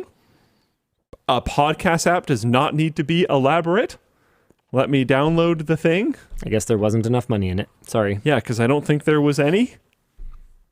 Right. You're going to add that to Floatplane? No. Go away. We don't need Dan-led We are not doing development. Dan-led development. Yeah. I will not keep everybody employed. This is not happening. Welcome to asking about features, by the way. No, and I'm mad about it. I know what we need to do, and we're doing it. It's okay. We're going to be fine. Anyways, AI stuff. OpenAI released an update for ChatGPT that allows it to, in quote, see, hear, and speak. Users can now hold entirely spoken conversations with the bot, use images in prompts, and have it generate images using the also recently released DALL-E 3, which closes the gap between it and Midjourney. If you want to open up the article on your screen and share screen, I'll just keep plowing through the talking. The one that I want you to try to find is the bike repair demo. At Meta, what? At Meta Connect. Oh, the name of the event is Meta Connect. Got it. At Meta Connect on Wednesday, Meta announced its Meta AI digital assistant with multimodal capabilities thanks to Meta's new lightweight image generator, Emu, which also produced some fairly impressive sample images. WhatsApp, Messenger, and Instagram users will be able to invoke Meta AI inside of chats to help plan things or push their friends out of their comfort zones. Oh boy. Meta AI is also only the default assistant. Meta announced a lineup of AI characters with diverse specialties bearing the likeness of celebrity personalities, like Snoop Dogg as the Dungeon Master. He does text-based RPG stuff, and Mr. Beast as the Funny Man. Users who are part of the beta rollout can message these characters through their social media profiles on Instagram, Facebook, and WhatsApp. Okay. You don't sound that excited about this. The Funny Man is like the worst name. I feel bad for Mr. Beast. He's just referred to as the Funny Man. It's kind of funny. Yeah, but I don't know. I feel like if you call the comedian the Funny Man, it wouldn't be a positive thing, because they'd be like, I'd rather people know what my name is. Not like a vague, not super positive version of what their job is. I don't know. Anyways, Zuck explained at Connect that these characters are a proof of concept for Meta's new AI Studio, a service that will allow creators and brands to build AIs to represent themselves. That'll make a lot of money in certain circles. Meta AI will be integrated into the newly announced second-gen Ray-Ban Meta smart glasses. First gen was Ray-Ban Stories, giving wearers the ability to prompt it with their voice and images from the built-in 12 megapixel camera, so you can ask it to do things like identify monuments and translate signs. It also supports live streaming to Facebook and Instagram. Those are actually crazy. Have you seen those? No. So the glasses that you wear that look pretty normal from the images that I saw, but I didn't get to see like back here where they tend to stuff a lot of the batteries and stuff. But you can just be looking at something and be like, what is this? And it will tell you. That's pretty cool. Which is pretty cool. Hold on a second. I've got that bike repair demo for you. Yeah. I assume this is the one. It's got 40,000 upvotes. It's from OpenAI. Yeah. Help me. Hold on. If there's some... Is this just YouTube? Oh, it's... Ugh. Help me lower my bike seat.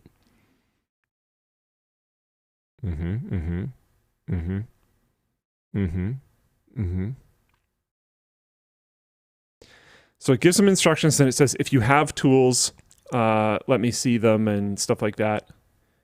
So they take a picture of this part and they're like, is this what you're talking about? More or less. Is this the lever? And they're like, nope. It's not a lever. It's a bolt. Wow. You'll need an Allen wrench. And then they attach a picture of the manual for their Allen wrench kit and a picture of their Allen wrench set. And it tells them which one out of the set that Okay, they who would need. ever do that though? Yeah, but it's functionality.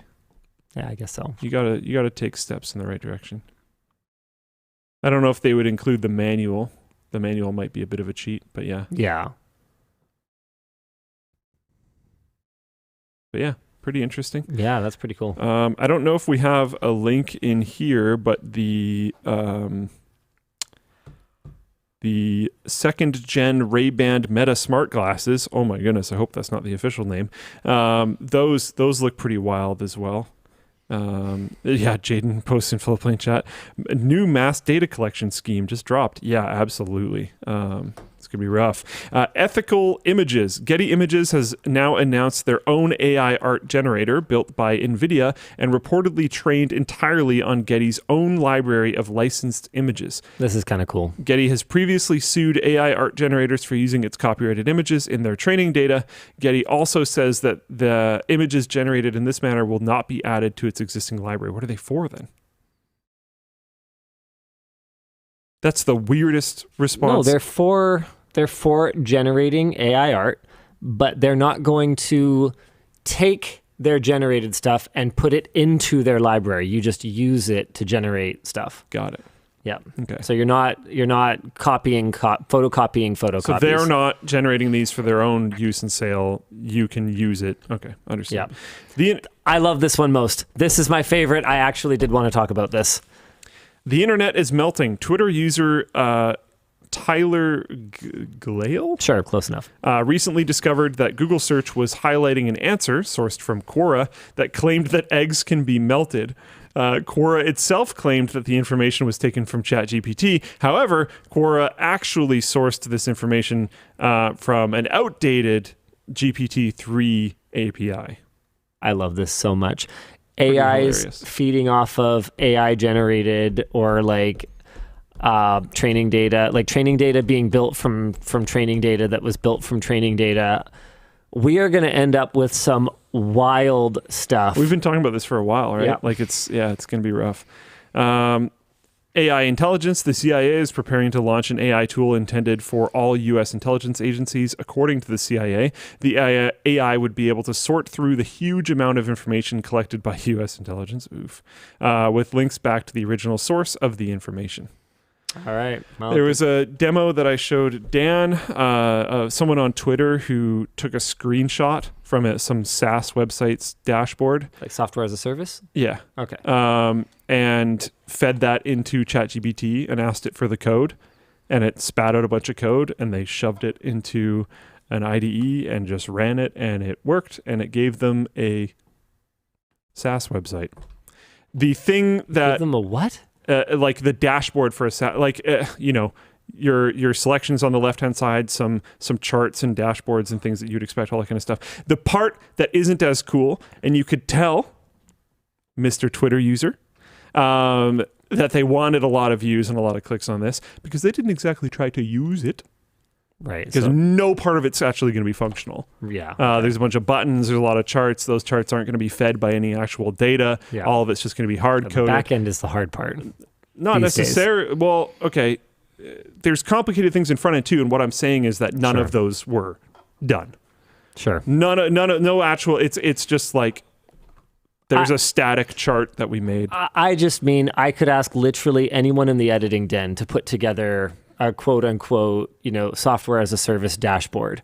And if they haven't actually done any of the coding for the front end, and they haven't actually done any of the populating it with any data that anyone would actually want to use of the back end, then they haven't really built a software as a service platform, have they? It's definitely, but my point was they didn't even try to interact with it in any way, shape or form at all.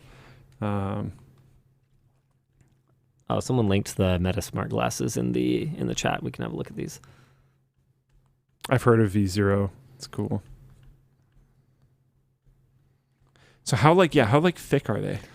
Yeah, can I just get a clean picture? It feels of this like they're thing? trying to obfuscate it because I couldn't tell when I was trying to look earlier. Yeah, they're a little bit thick, but it doesn't look too bad. Yeah, not bad. This is the cleanest picture we have of it. Okay. But it hides the back. Yeah. No, I don't think there is a back. This is thick enough that it's probably got some batteries and stuff in it.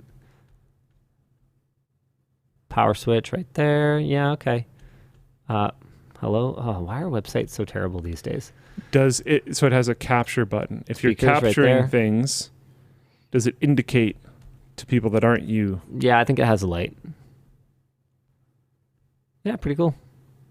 I don't know if I need to try this. I don't know, man. Maybe I am getting old because I just don't think I care about that. I theoretically. You've talked about it for a long time.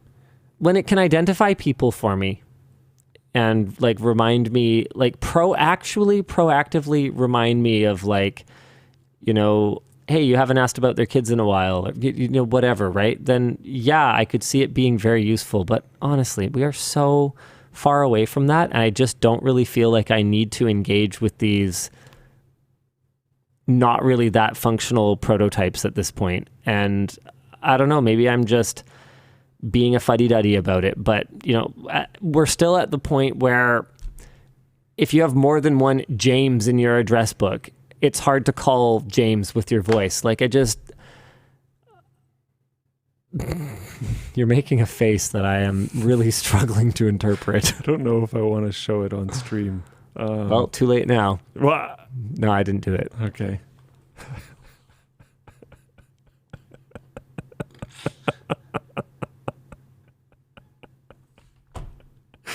I don't know. Why would you click that? What were you expecting to happen?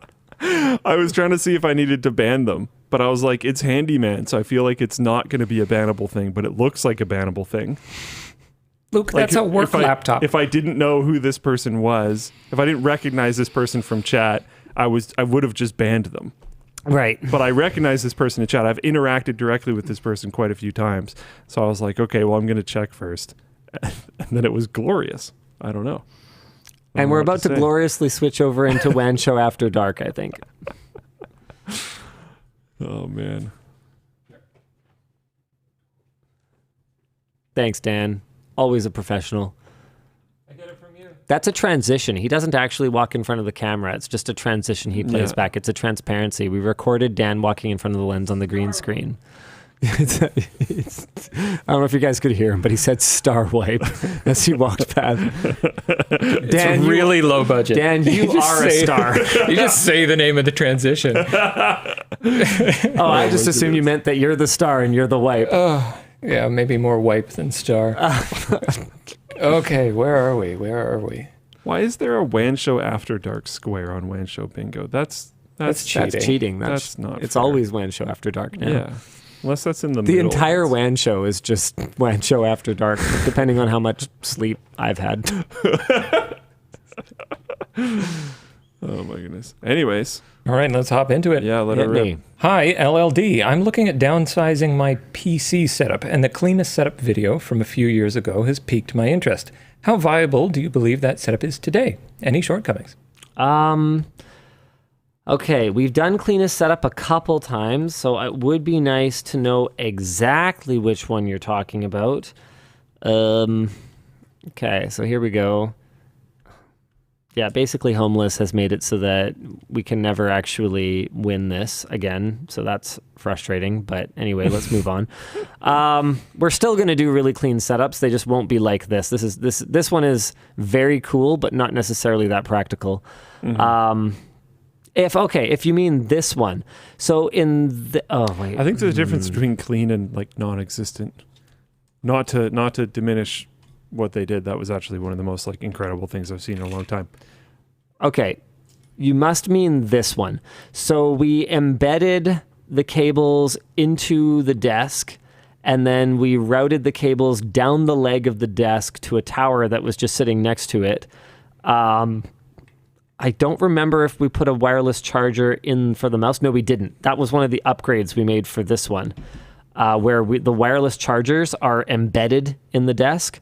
This one only had the Qi charger embedded. And then with both of them, the monitor cable comes right down. Yeah, it's really hard to put my mouse over this and not have it. Anyway, the monitor cable comes down into the desk and then is like routed down to the computer, which is at the side. Totally viable. I mean, the only drawback is if you ever need to change out a cable, it's a pain in the butt. As for this one, where's the other one? Project Zero cables, the cleanest desk setup ever. This one uses a Thunderbolt eGPU thing, and it has kind of like a laptop embedded in it.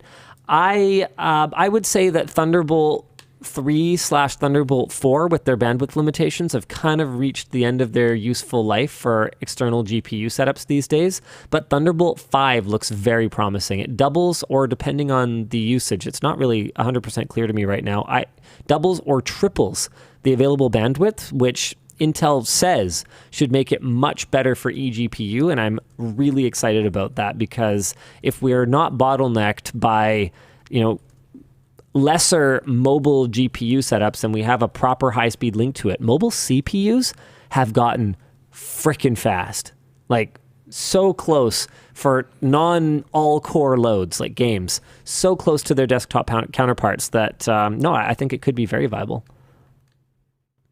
What do you foresee to be the biggest challenge, tech or otherwise, that you foresee the youth today having to deal with or comes to terms with? Oh, privacy. Privacy, they have none. Everything they've ever said is documented somewhere, and that's going to come back and bite them. There's things that I'm glad are in my past. I mean, fewer for me than most, because I'm so documented. I don't know if this is the parents or the kids, but I've kind of noticed like a decent amount of them seem to be avoiding that fairly well. A lot of them also just super don't. I think that this might be one of your little kind of sheltered things. Totally could be. Like the mainstream parents, a lot of them are just post everything. Oof. Yeah, I don't know, man. All right then. Well, that sucks. Hey DLL, I work in the 12-volt industry of car stereos, remote starts, that kind of thing. Luke, have you looked at aftermarket options to get new features like Android Auto on your older car? Not extensively. I know some fairly anecdotal evidence that people have had a hard time with that. I know someone who put Android Auto into the same model of Acura that I have and had so many problems with it that they ended up ripping it out.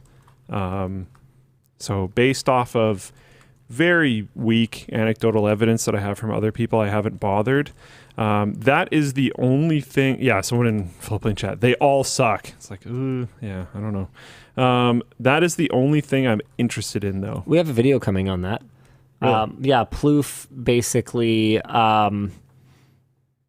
wants to take he has like the same Civic that I had, his like 2003 Super Civic, and he wants to modernize it. And normally we don't really like do projects like that. But I was like, I am super curious to know the answer to this. And I consider the amount of extra work that I know you're going to do on this outside of hours to be more than worth what it costs us to like buy like a stupid Android like head unit or something like that. So sure, let's do this as an experiment. Yeah, go for it. Let's do it up. Let's modernize a 2003 Honda Civic. I'm kind of excited about it because it'll either be like just a complete show or it'll be really awesome and people will learn a lot. Has Linus's workload decreased since stepping down? It sounds like he has a lot less obligations overall. Thank you for the years of content. What do you think, Luke? No. Not at all. Hi, LDL.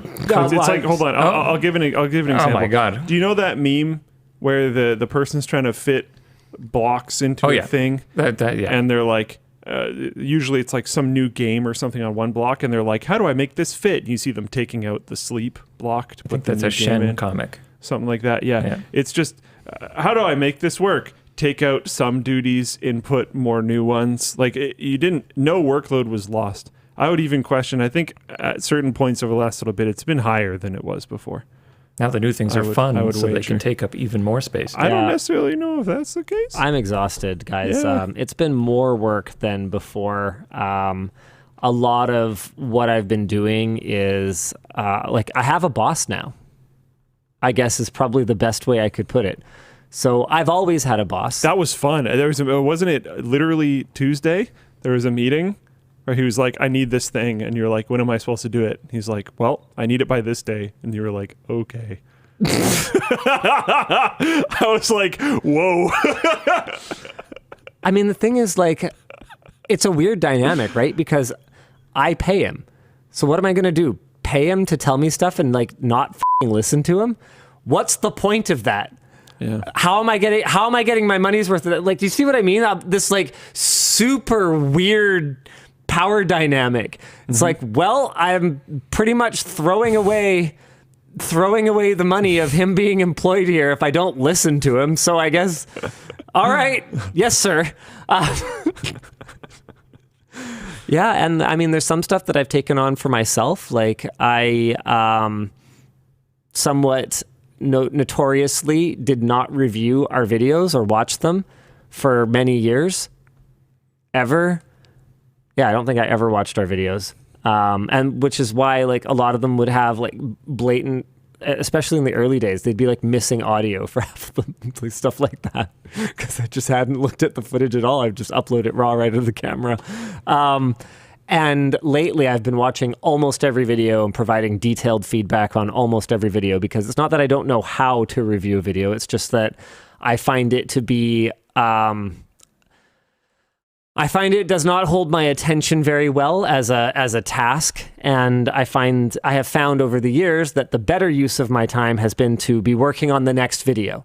And that's just a mentality shift that as an organization we've been undergoing here, and I have had to kind of, I mean, I'm not CEO, but I still have to put on my leadership pants and try to set a good example so I've been reviewing every video. I've also been trying to convert a lot of those video reviews into SOPs, standard operating procedures that can be used to make our videos better in the longer term. So, like, here's an example of something from a recent one. I have like a doc that I put. It's called Process Improvements for Pre/Post/Production. So here's one that I wrote. That I called Visual Intent. This example, there's a better look. This example is a dense wall of text that adds very little to what the host is saying. Nothing is highlighted, making it hard to parse, so it's not a type 1. It adds very little to what the host is saying, so it's not type 2, and it's definitely not entertaining, which rules out type 3. It also lingers unnecessarily. And what I'm doing here is I'm defining how our visual guidance should or the purpose our visual guidance should serve. It should be reinforcing, supplemental, or entertaining. And we have to make sure that we're editing with intent/purpose rather than just throwing a visual onto the frame for the purpose of having a visual. And so things like this, I think, are in the long term going to make a big difference, but in the meantime are a ton of work for me. So yeah, no, I'm really tired. Yeah, so it's probably not the answer that you really wanted, but I mean, you know what? It's one of those things though where people see what they want to see, right? We've talked about all the comments from people, whether it's after these videos are so much better now that Linus has so much energy because he has a new CEO, or these videos are so much better now after the production break. It's so different. That's not necessarily the case. Some of the ones post-production break I haven't reviewed, and that doesn't mean that they're worse. It just means that I didn't review them and I'm not like creating processes out of them. So if you guys, want to see that, Linus has help on the executive side and he's so much happier making videos, then yeah, you go ahead and see that. If that makes you enjoy the videos more, then I don't want to contradict it. But, no, I'm tired. It turns out that my job is a job. There was a while there when it was pretty common that Linus and I would play games after work, and now that doesn't happen because every time I reach out to him, he's like, I'm working. Yeah, my day yesterday started with calls, and then was an all-day AMD Ultimate Tech upgrade shoot. Or maybe I'm getting my days confused because the days have grown very confusing. No, this was Wednesday. Yeah. It started with calls. Then I had an all-day AMD Ultimate upgrade shoot. Then I drove to the office to shoot the iPhone 15 Pro and Pro Max short circuit. And then I got home around 10:30 or 11. And then yesterday was... Oh, man, I'm going to struggle to remember what happened yesterday. No. Wait, yes? Oh my gosh, I don't even know. What happened yesterday? Yesterday. Oh, yeah. Oh, we shot a sequel to the tech shop. We went through the stuff. Jordan, you guys have seen him, but he hasn't really said much on camera. He helped me with the all Team U gaming setup. So he co-hosts for the first time as an alongside co-host of the video, and we did dueling gaming setups. Can it run Crisis? We throwback meme. And we had kind of a fun rule set for it, where kind of like draft style almost, we each had to pick a category of product one at a time. So rather than just being a mad rush to go get stuff, we took Post-it notes and wrote all the things that you need: CPU, motherboard, GPU, power supply, all that kind of stuff. We had 5 flare items that we could put in there. And then at each pick, we have to reveal what the next thing that we're going to get is. So we both picked items in different orders. So that means that if one of us picked CPU, drafted CPU very early on, then we could get the first pick of the CPUs. But the other might pick GPU and might go for that. So it's going to be really fun video. So I shot that, and then I did something else, and then I had my badminton class for a couple hours, and then I went home and I reviewed 2 videos, and then I slept. So it's been basically like that pretty constantly. Yeah, I did manage to play 2 hours of Baldur's Gate 3 with Yvonne. That was on cool. I think that was on Monday or Tuesday. You had 2 free hours. Yeah. I can usually tell how busy Linus's life is by how much he wants to play games. Because he'll bug me. He'll be like, hey, little man wants to play whatever or something. Yeah. And it's like, okay, cool. Yeah, let's figure that out. And then that'll happen for a little while. And then something will happen at work. And then suddenly that goes away. I have played some games lately, though. I just haven't been playing multiplayer games because the hours that that's fair. Hours I've been available to play have been very unusual. I'll see you jump online and start playing something as I'm going to bed. Yeah, and I'm a night owl because I've been working until then, and you need some amount of time to cool down before you go to bed. I actually do. So I played all the way through Chained Echoes. Yeah, and I actually just finished Sea of Stars. Sea of Stars, I was going to say. Yeah. It's a really short game. Little man wants to play. I'm not talking about him. Oh my god. Yeah, no, that's our internet safe nickname for my son. Yeah. So I finished Sea of Stars. I have a lot of thoughts. Some of them I can't really share without spoilers. It's a really short game. It's a small game in a small world, but it's a very beautiful game. The music is absolutely incredible. I have a thing about Starfield that is an omega spoiler, so I can't say what it is, but I will say that I think it is one of the worst narrative decisions that I've seen in a video game potentially in my entire life. Isn't that like a huge thing that everyone hates on? I've like heard that there's a thing in Starfield. I've been trying really to avoid it, so I don't know. I got it. Hope so, but I don't know.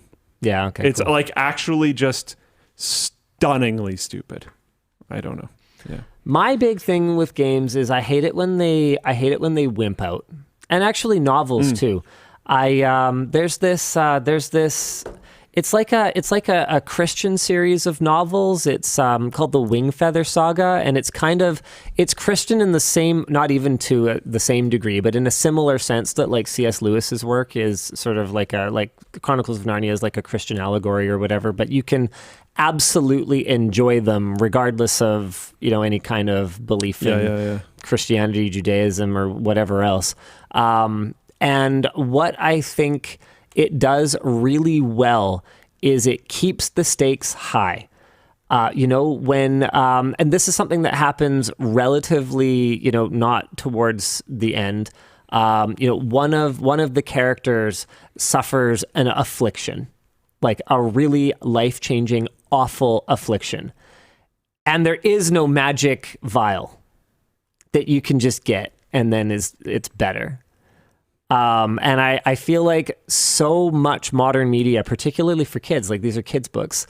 So I read them to my kids. So much modern media shies away from that. It's like, no, but then there was a cure-all, or then they were resurrected. Don't worry. That one's pretty rough. Yeah. I will throw somewhat of a counter in here that I agree with your statement, but I also kind of equally dislike when the writing, I feel like they get to a point and they're like, I have to be edgy and gritty with this, so I'm just gonna like kill somebody off for like absolutely no reason out of nowhere, and it whatever, I don't know. This is something that I had a huge problem with in StarCraft 2. I thought you were gonna say Star Wars, the whatever the like stupid crappy middle one was. Oh, there's plenty where, of like, those in there. Everyone just sacrifices themselves constantly. Yeah.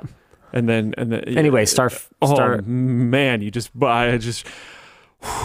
I just remembered when what's his name? I don't remember any of the names because I don't even want to, but he's like driving out to go like smash into them in like the field of sand that turns red when you walk on it or whatever, and then the chick like smashes into his thing to be like no, but then they're gonna die anyways, and it's just like, what's happening? Anyway, sorry. No, in StarCraft 2, there's this character named Tychus. Isn't Tychus from the first one? I think he's in both. Oh, okay. There's a bunch of characters that are in both. Sure. Most of the main characters, I think, are in both.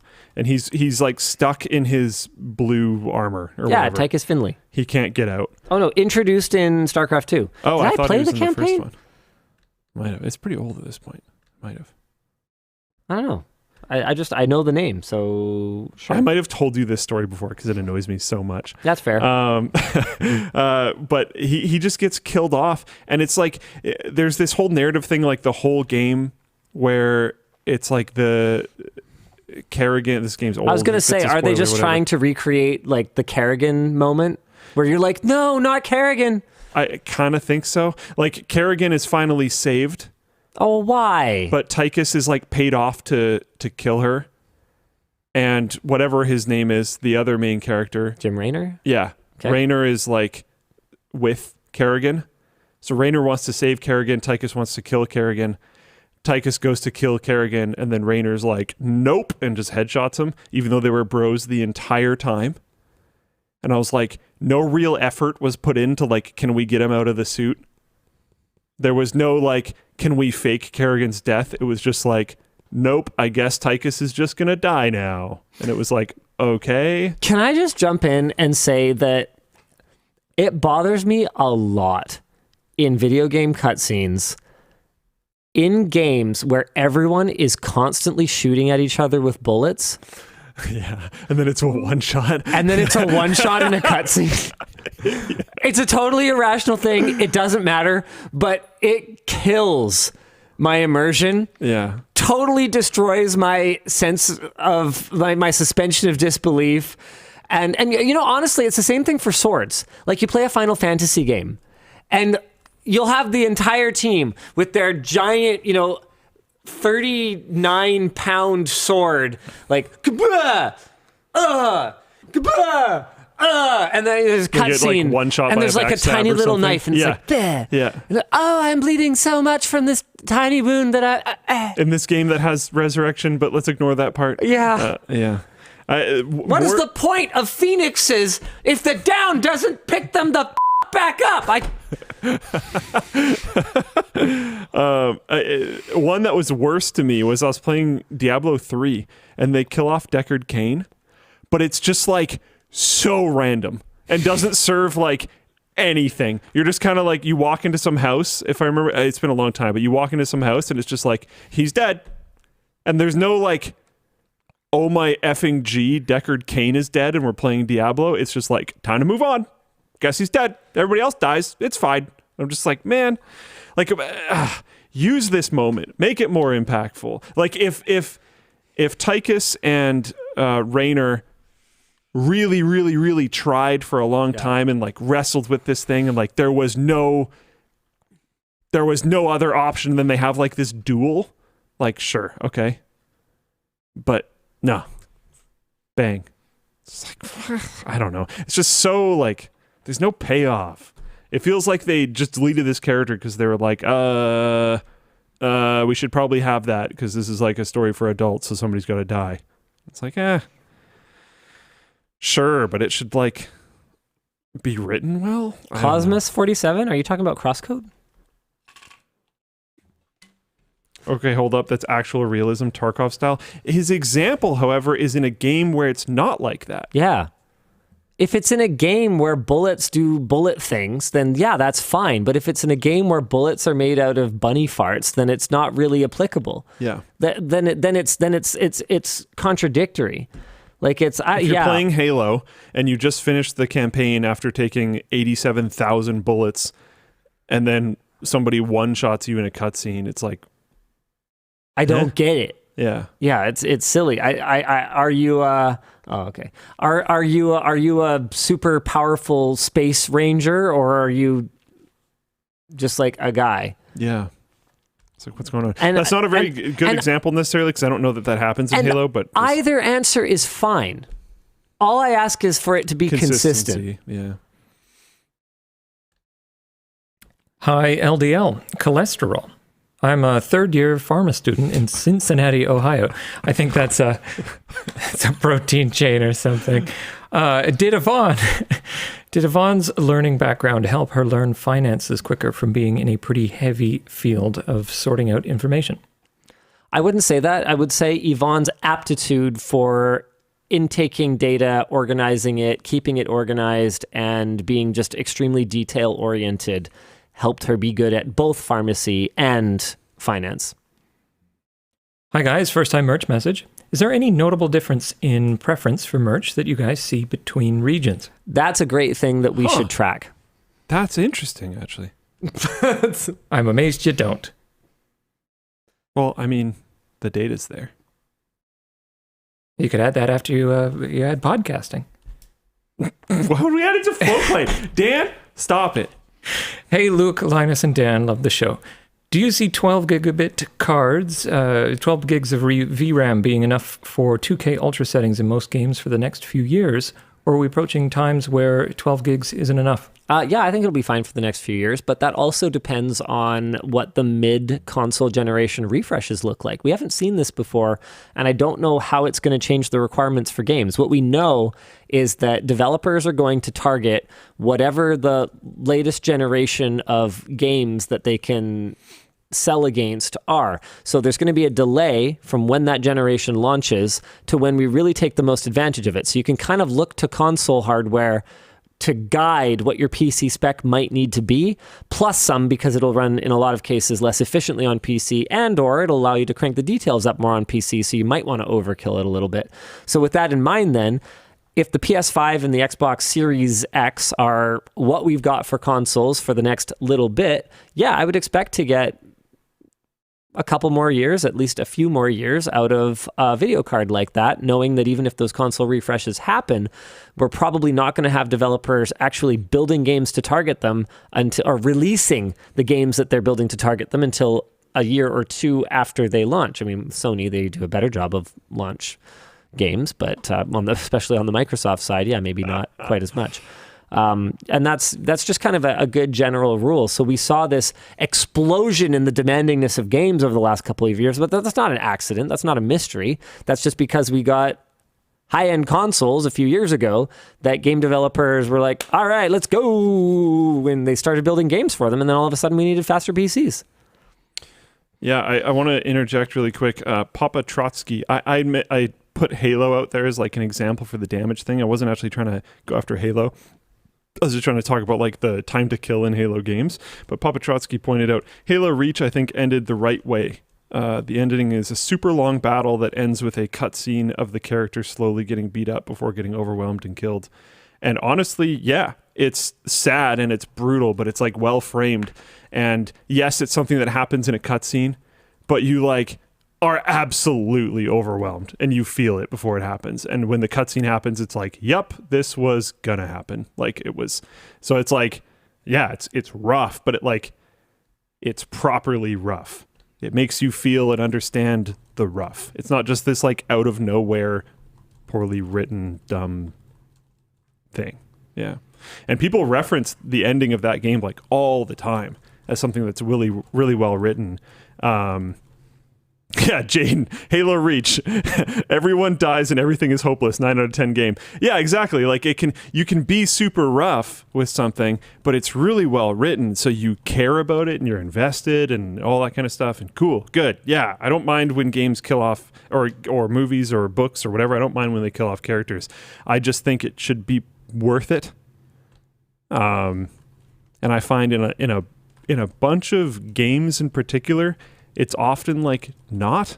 I feel like it's done just to be edgy, especially I find Blizzard is an extremely bad example here. Well, they had a lot of really good success with that. Yeah, and then I think it just became like we're just going to do this by default. Yeah, like Arthas or Kerrigan or... Which were both fantastic examples of it going well, actually. Yep. I'm trying to think, like, does anyone... Like, even Arthas killing his dad. Like, okay, yeah, there wasn't a ton of blah, blah, blah, but that was a mechanic to show him losing it and, like, transitioning over. All this. Like, it was good. Yeah. It was written well. It's a very memorable moment. His dad doesn't, like, have some crazy last stand or anything, but it's a very important point in the story. It's not just like Deckard Cain is dead in a room and you walk away. Like, I don't know. And you also care, right? Yeah. You have to care. I mean, I cared when Deckard Cain was dead, but I cared because I was mad because they did it so poorly. Instead of that's caring. Absolutely not what I meant. I know. But I'm caveating. That is the worst kind. Yeah. Yeah. Someone's gonna say that in chat, so I was getting ahead of it. Good. Let's see. We've got one here for Linus. Linus, is it true that you can leap over a chair from the standing position? No. What? Well, okay, wait, hold on. What kind of chair? Yeah. Like one of those little Tykes chairs? It's a small, probably folding chair. Okay, well, what do you mean by leap? Like I could go head first over it, no problem. No. You gotta be standing, and you gotta jump over it, and then you gotta go back and also be standing. Absolutely no way. I bet you. Weak. Well, wait, what? What kind of chair? I'm still like a folding chair. Chair. Yeah, default chair. What's a default chair? I mean, I couldn't do this chair. No, that's not a default chair. What's okay? Are you talking like Dan. a folding auditorium chair? Yeah, sure. Yeah, something like that. Like those like metal folding chairs. Default There's chair. no way I could do that. You know how short I am, right? Or does that matter? No, I guess you're vertical. No, you're vertical. No, you would in longer legs. You might be able to jump higher. You have more time to apply a force. I don't know the physics of jumping. I think longer legs helps with jumping. Yeah, well, I am 5'6", and my legs are short. Like I'm a stumpy legged 5'6". Like when we sit next to each other, our height difference does not look like that much from our torsos. How tall would it be here? I have no idea. I don't know. I haven't even seen one of those in like a long time. That's pretty high. Yeah. No. Nope. I feel like if you had a run, like a standing jump is really hard. You get about 2 steps, but I mean, you kind of. I don't think you have like the sweater. Is it standing or steps? You're just making things up as you go, Dan. Is this even a merch message, or are you just trying to taunt Linus? No, I don't know. I don't think Linus looks enough like Bill Gates to be able to jump over a chair. What is this reference? Bill Gates jumping over a chair. Is that a thing? It's a thing, yeah. Okay. That's what the message was talking about. I don't know. It's okay. Well, hold on a second. Oh, way okay. too high. Apparently, I was yeah, far it's probably too high. Hold on. Bill Gates. Google it. Could you jump on the table? Is this just like a thing that we can find? Yeah. What really happened when Bill Gates jumped the chair? Oh, I see. I've become obsessed with this video. Okay, so wait, hold on. So What? where's the video? Okay, so just hold on. Depends on the size of the chair. Okay, but it's below his waist. That's quite the jump. But first of all, the position of the chair matters, because if you're jumping over the back of the chair, I think it's going to be harder. And he jumped over the front of it.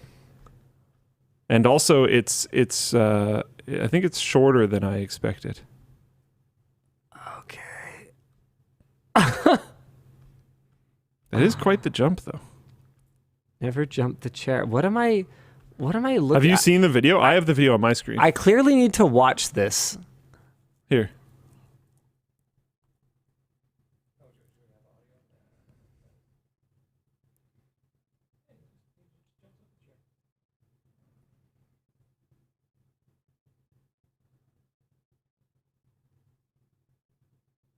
Okay.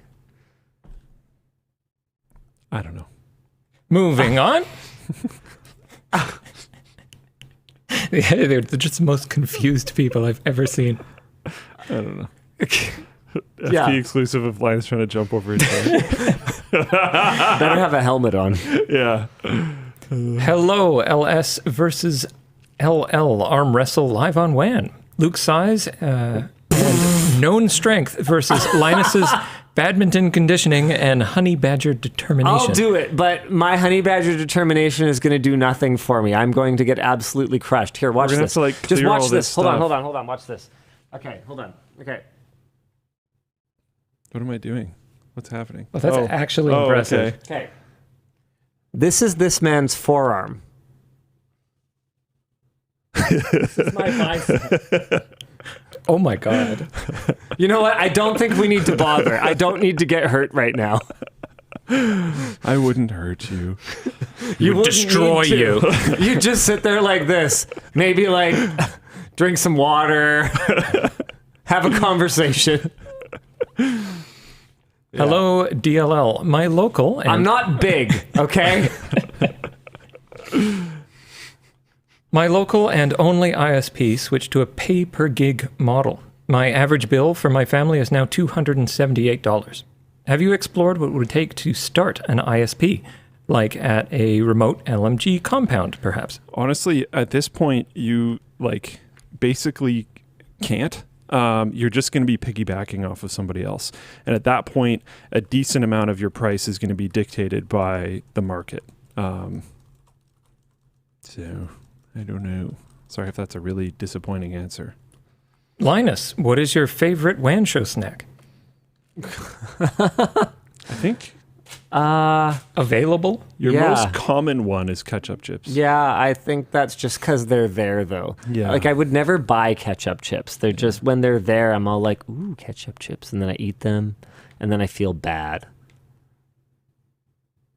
But you had like 3 bags. Two. Two bags? Two bags. And I feel doubly bad. Hey guys, just saw the new sci-fi movie The Creator, which inspires the question, which inspires this question. Do you think you'll see AI reach full sentience in your lifetimes? And if you do, would you be more excited or scared? Sentience? It's so hard to define. Yeah. Solipsism?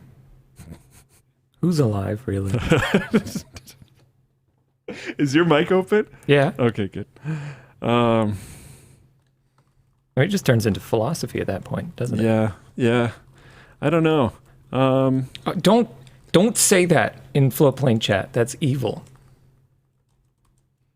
What? Filthy Canadians and the ketchup chips? How dare you? No, you can't. You can't mention that. I don't even know what you're talking about. Oh, All Rocco's Basilisk? No, Luke, what are you doing? You don't want people going down rabbit holes? Damn What, it. Dan? What's going on? You're dooming thousands of people to a future of hell and torment. Damn, dude. Hey, cold. Okay, up next. It is what it is. It is what it is. Luke, why do you stream your Starfield gameplay on Twitch and not on Goatplane, the superior live streaming platform? Do you want me to be a creator on Floatplane? I don't know. I don't care. I don't. I only take quality. I don't think you have enough subscribers to do well on our platform. I wouldn't. But that's actually a thing. Like I'm applying the same type of logic we would for other creators. Technically, I do have a channel on Floatplane, but it's like a development channel more or less. But I would not pull enough people for it to make a ton of sense. Just to be like completely honest.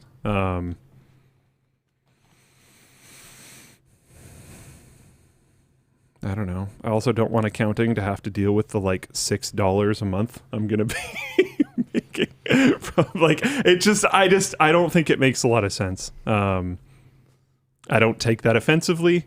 I don't want people. I just realized we're talking about it right now. I'm not very interested in promoting it much. I don't really care about it. I don't even follow a schedule. They are bad quality streams. I do not try to make them entertaining. I'm literally just sitting there doing what I would do anyways. I don't even suggest that you watch.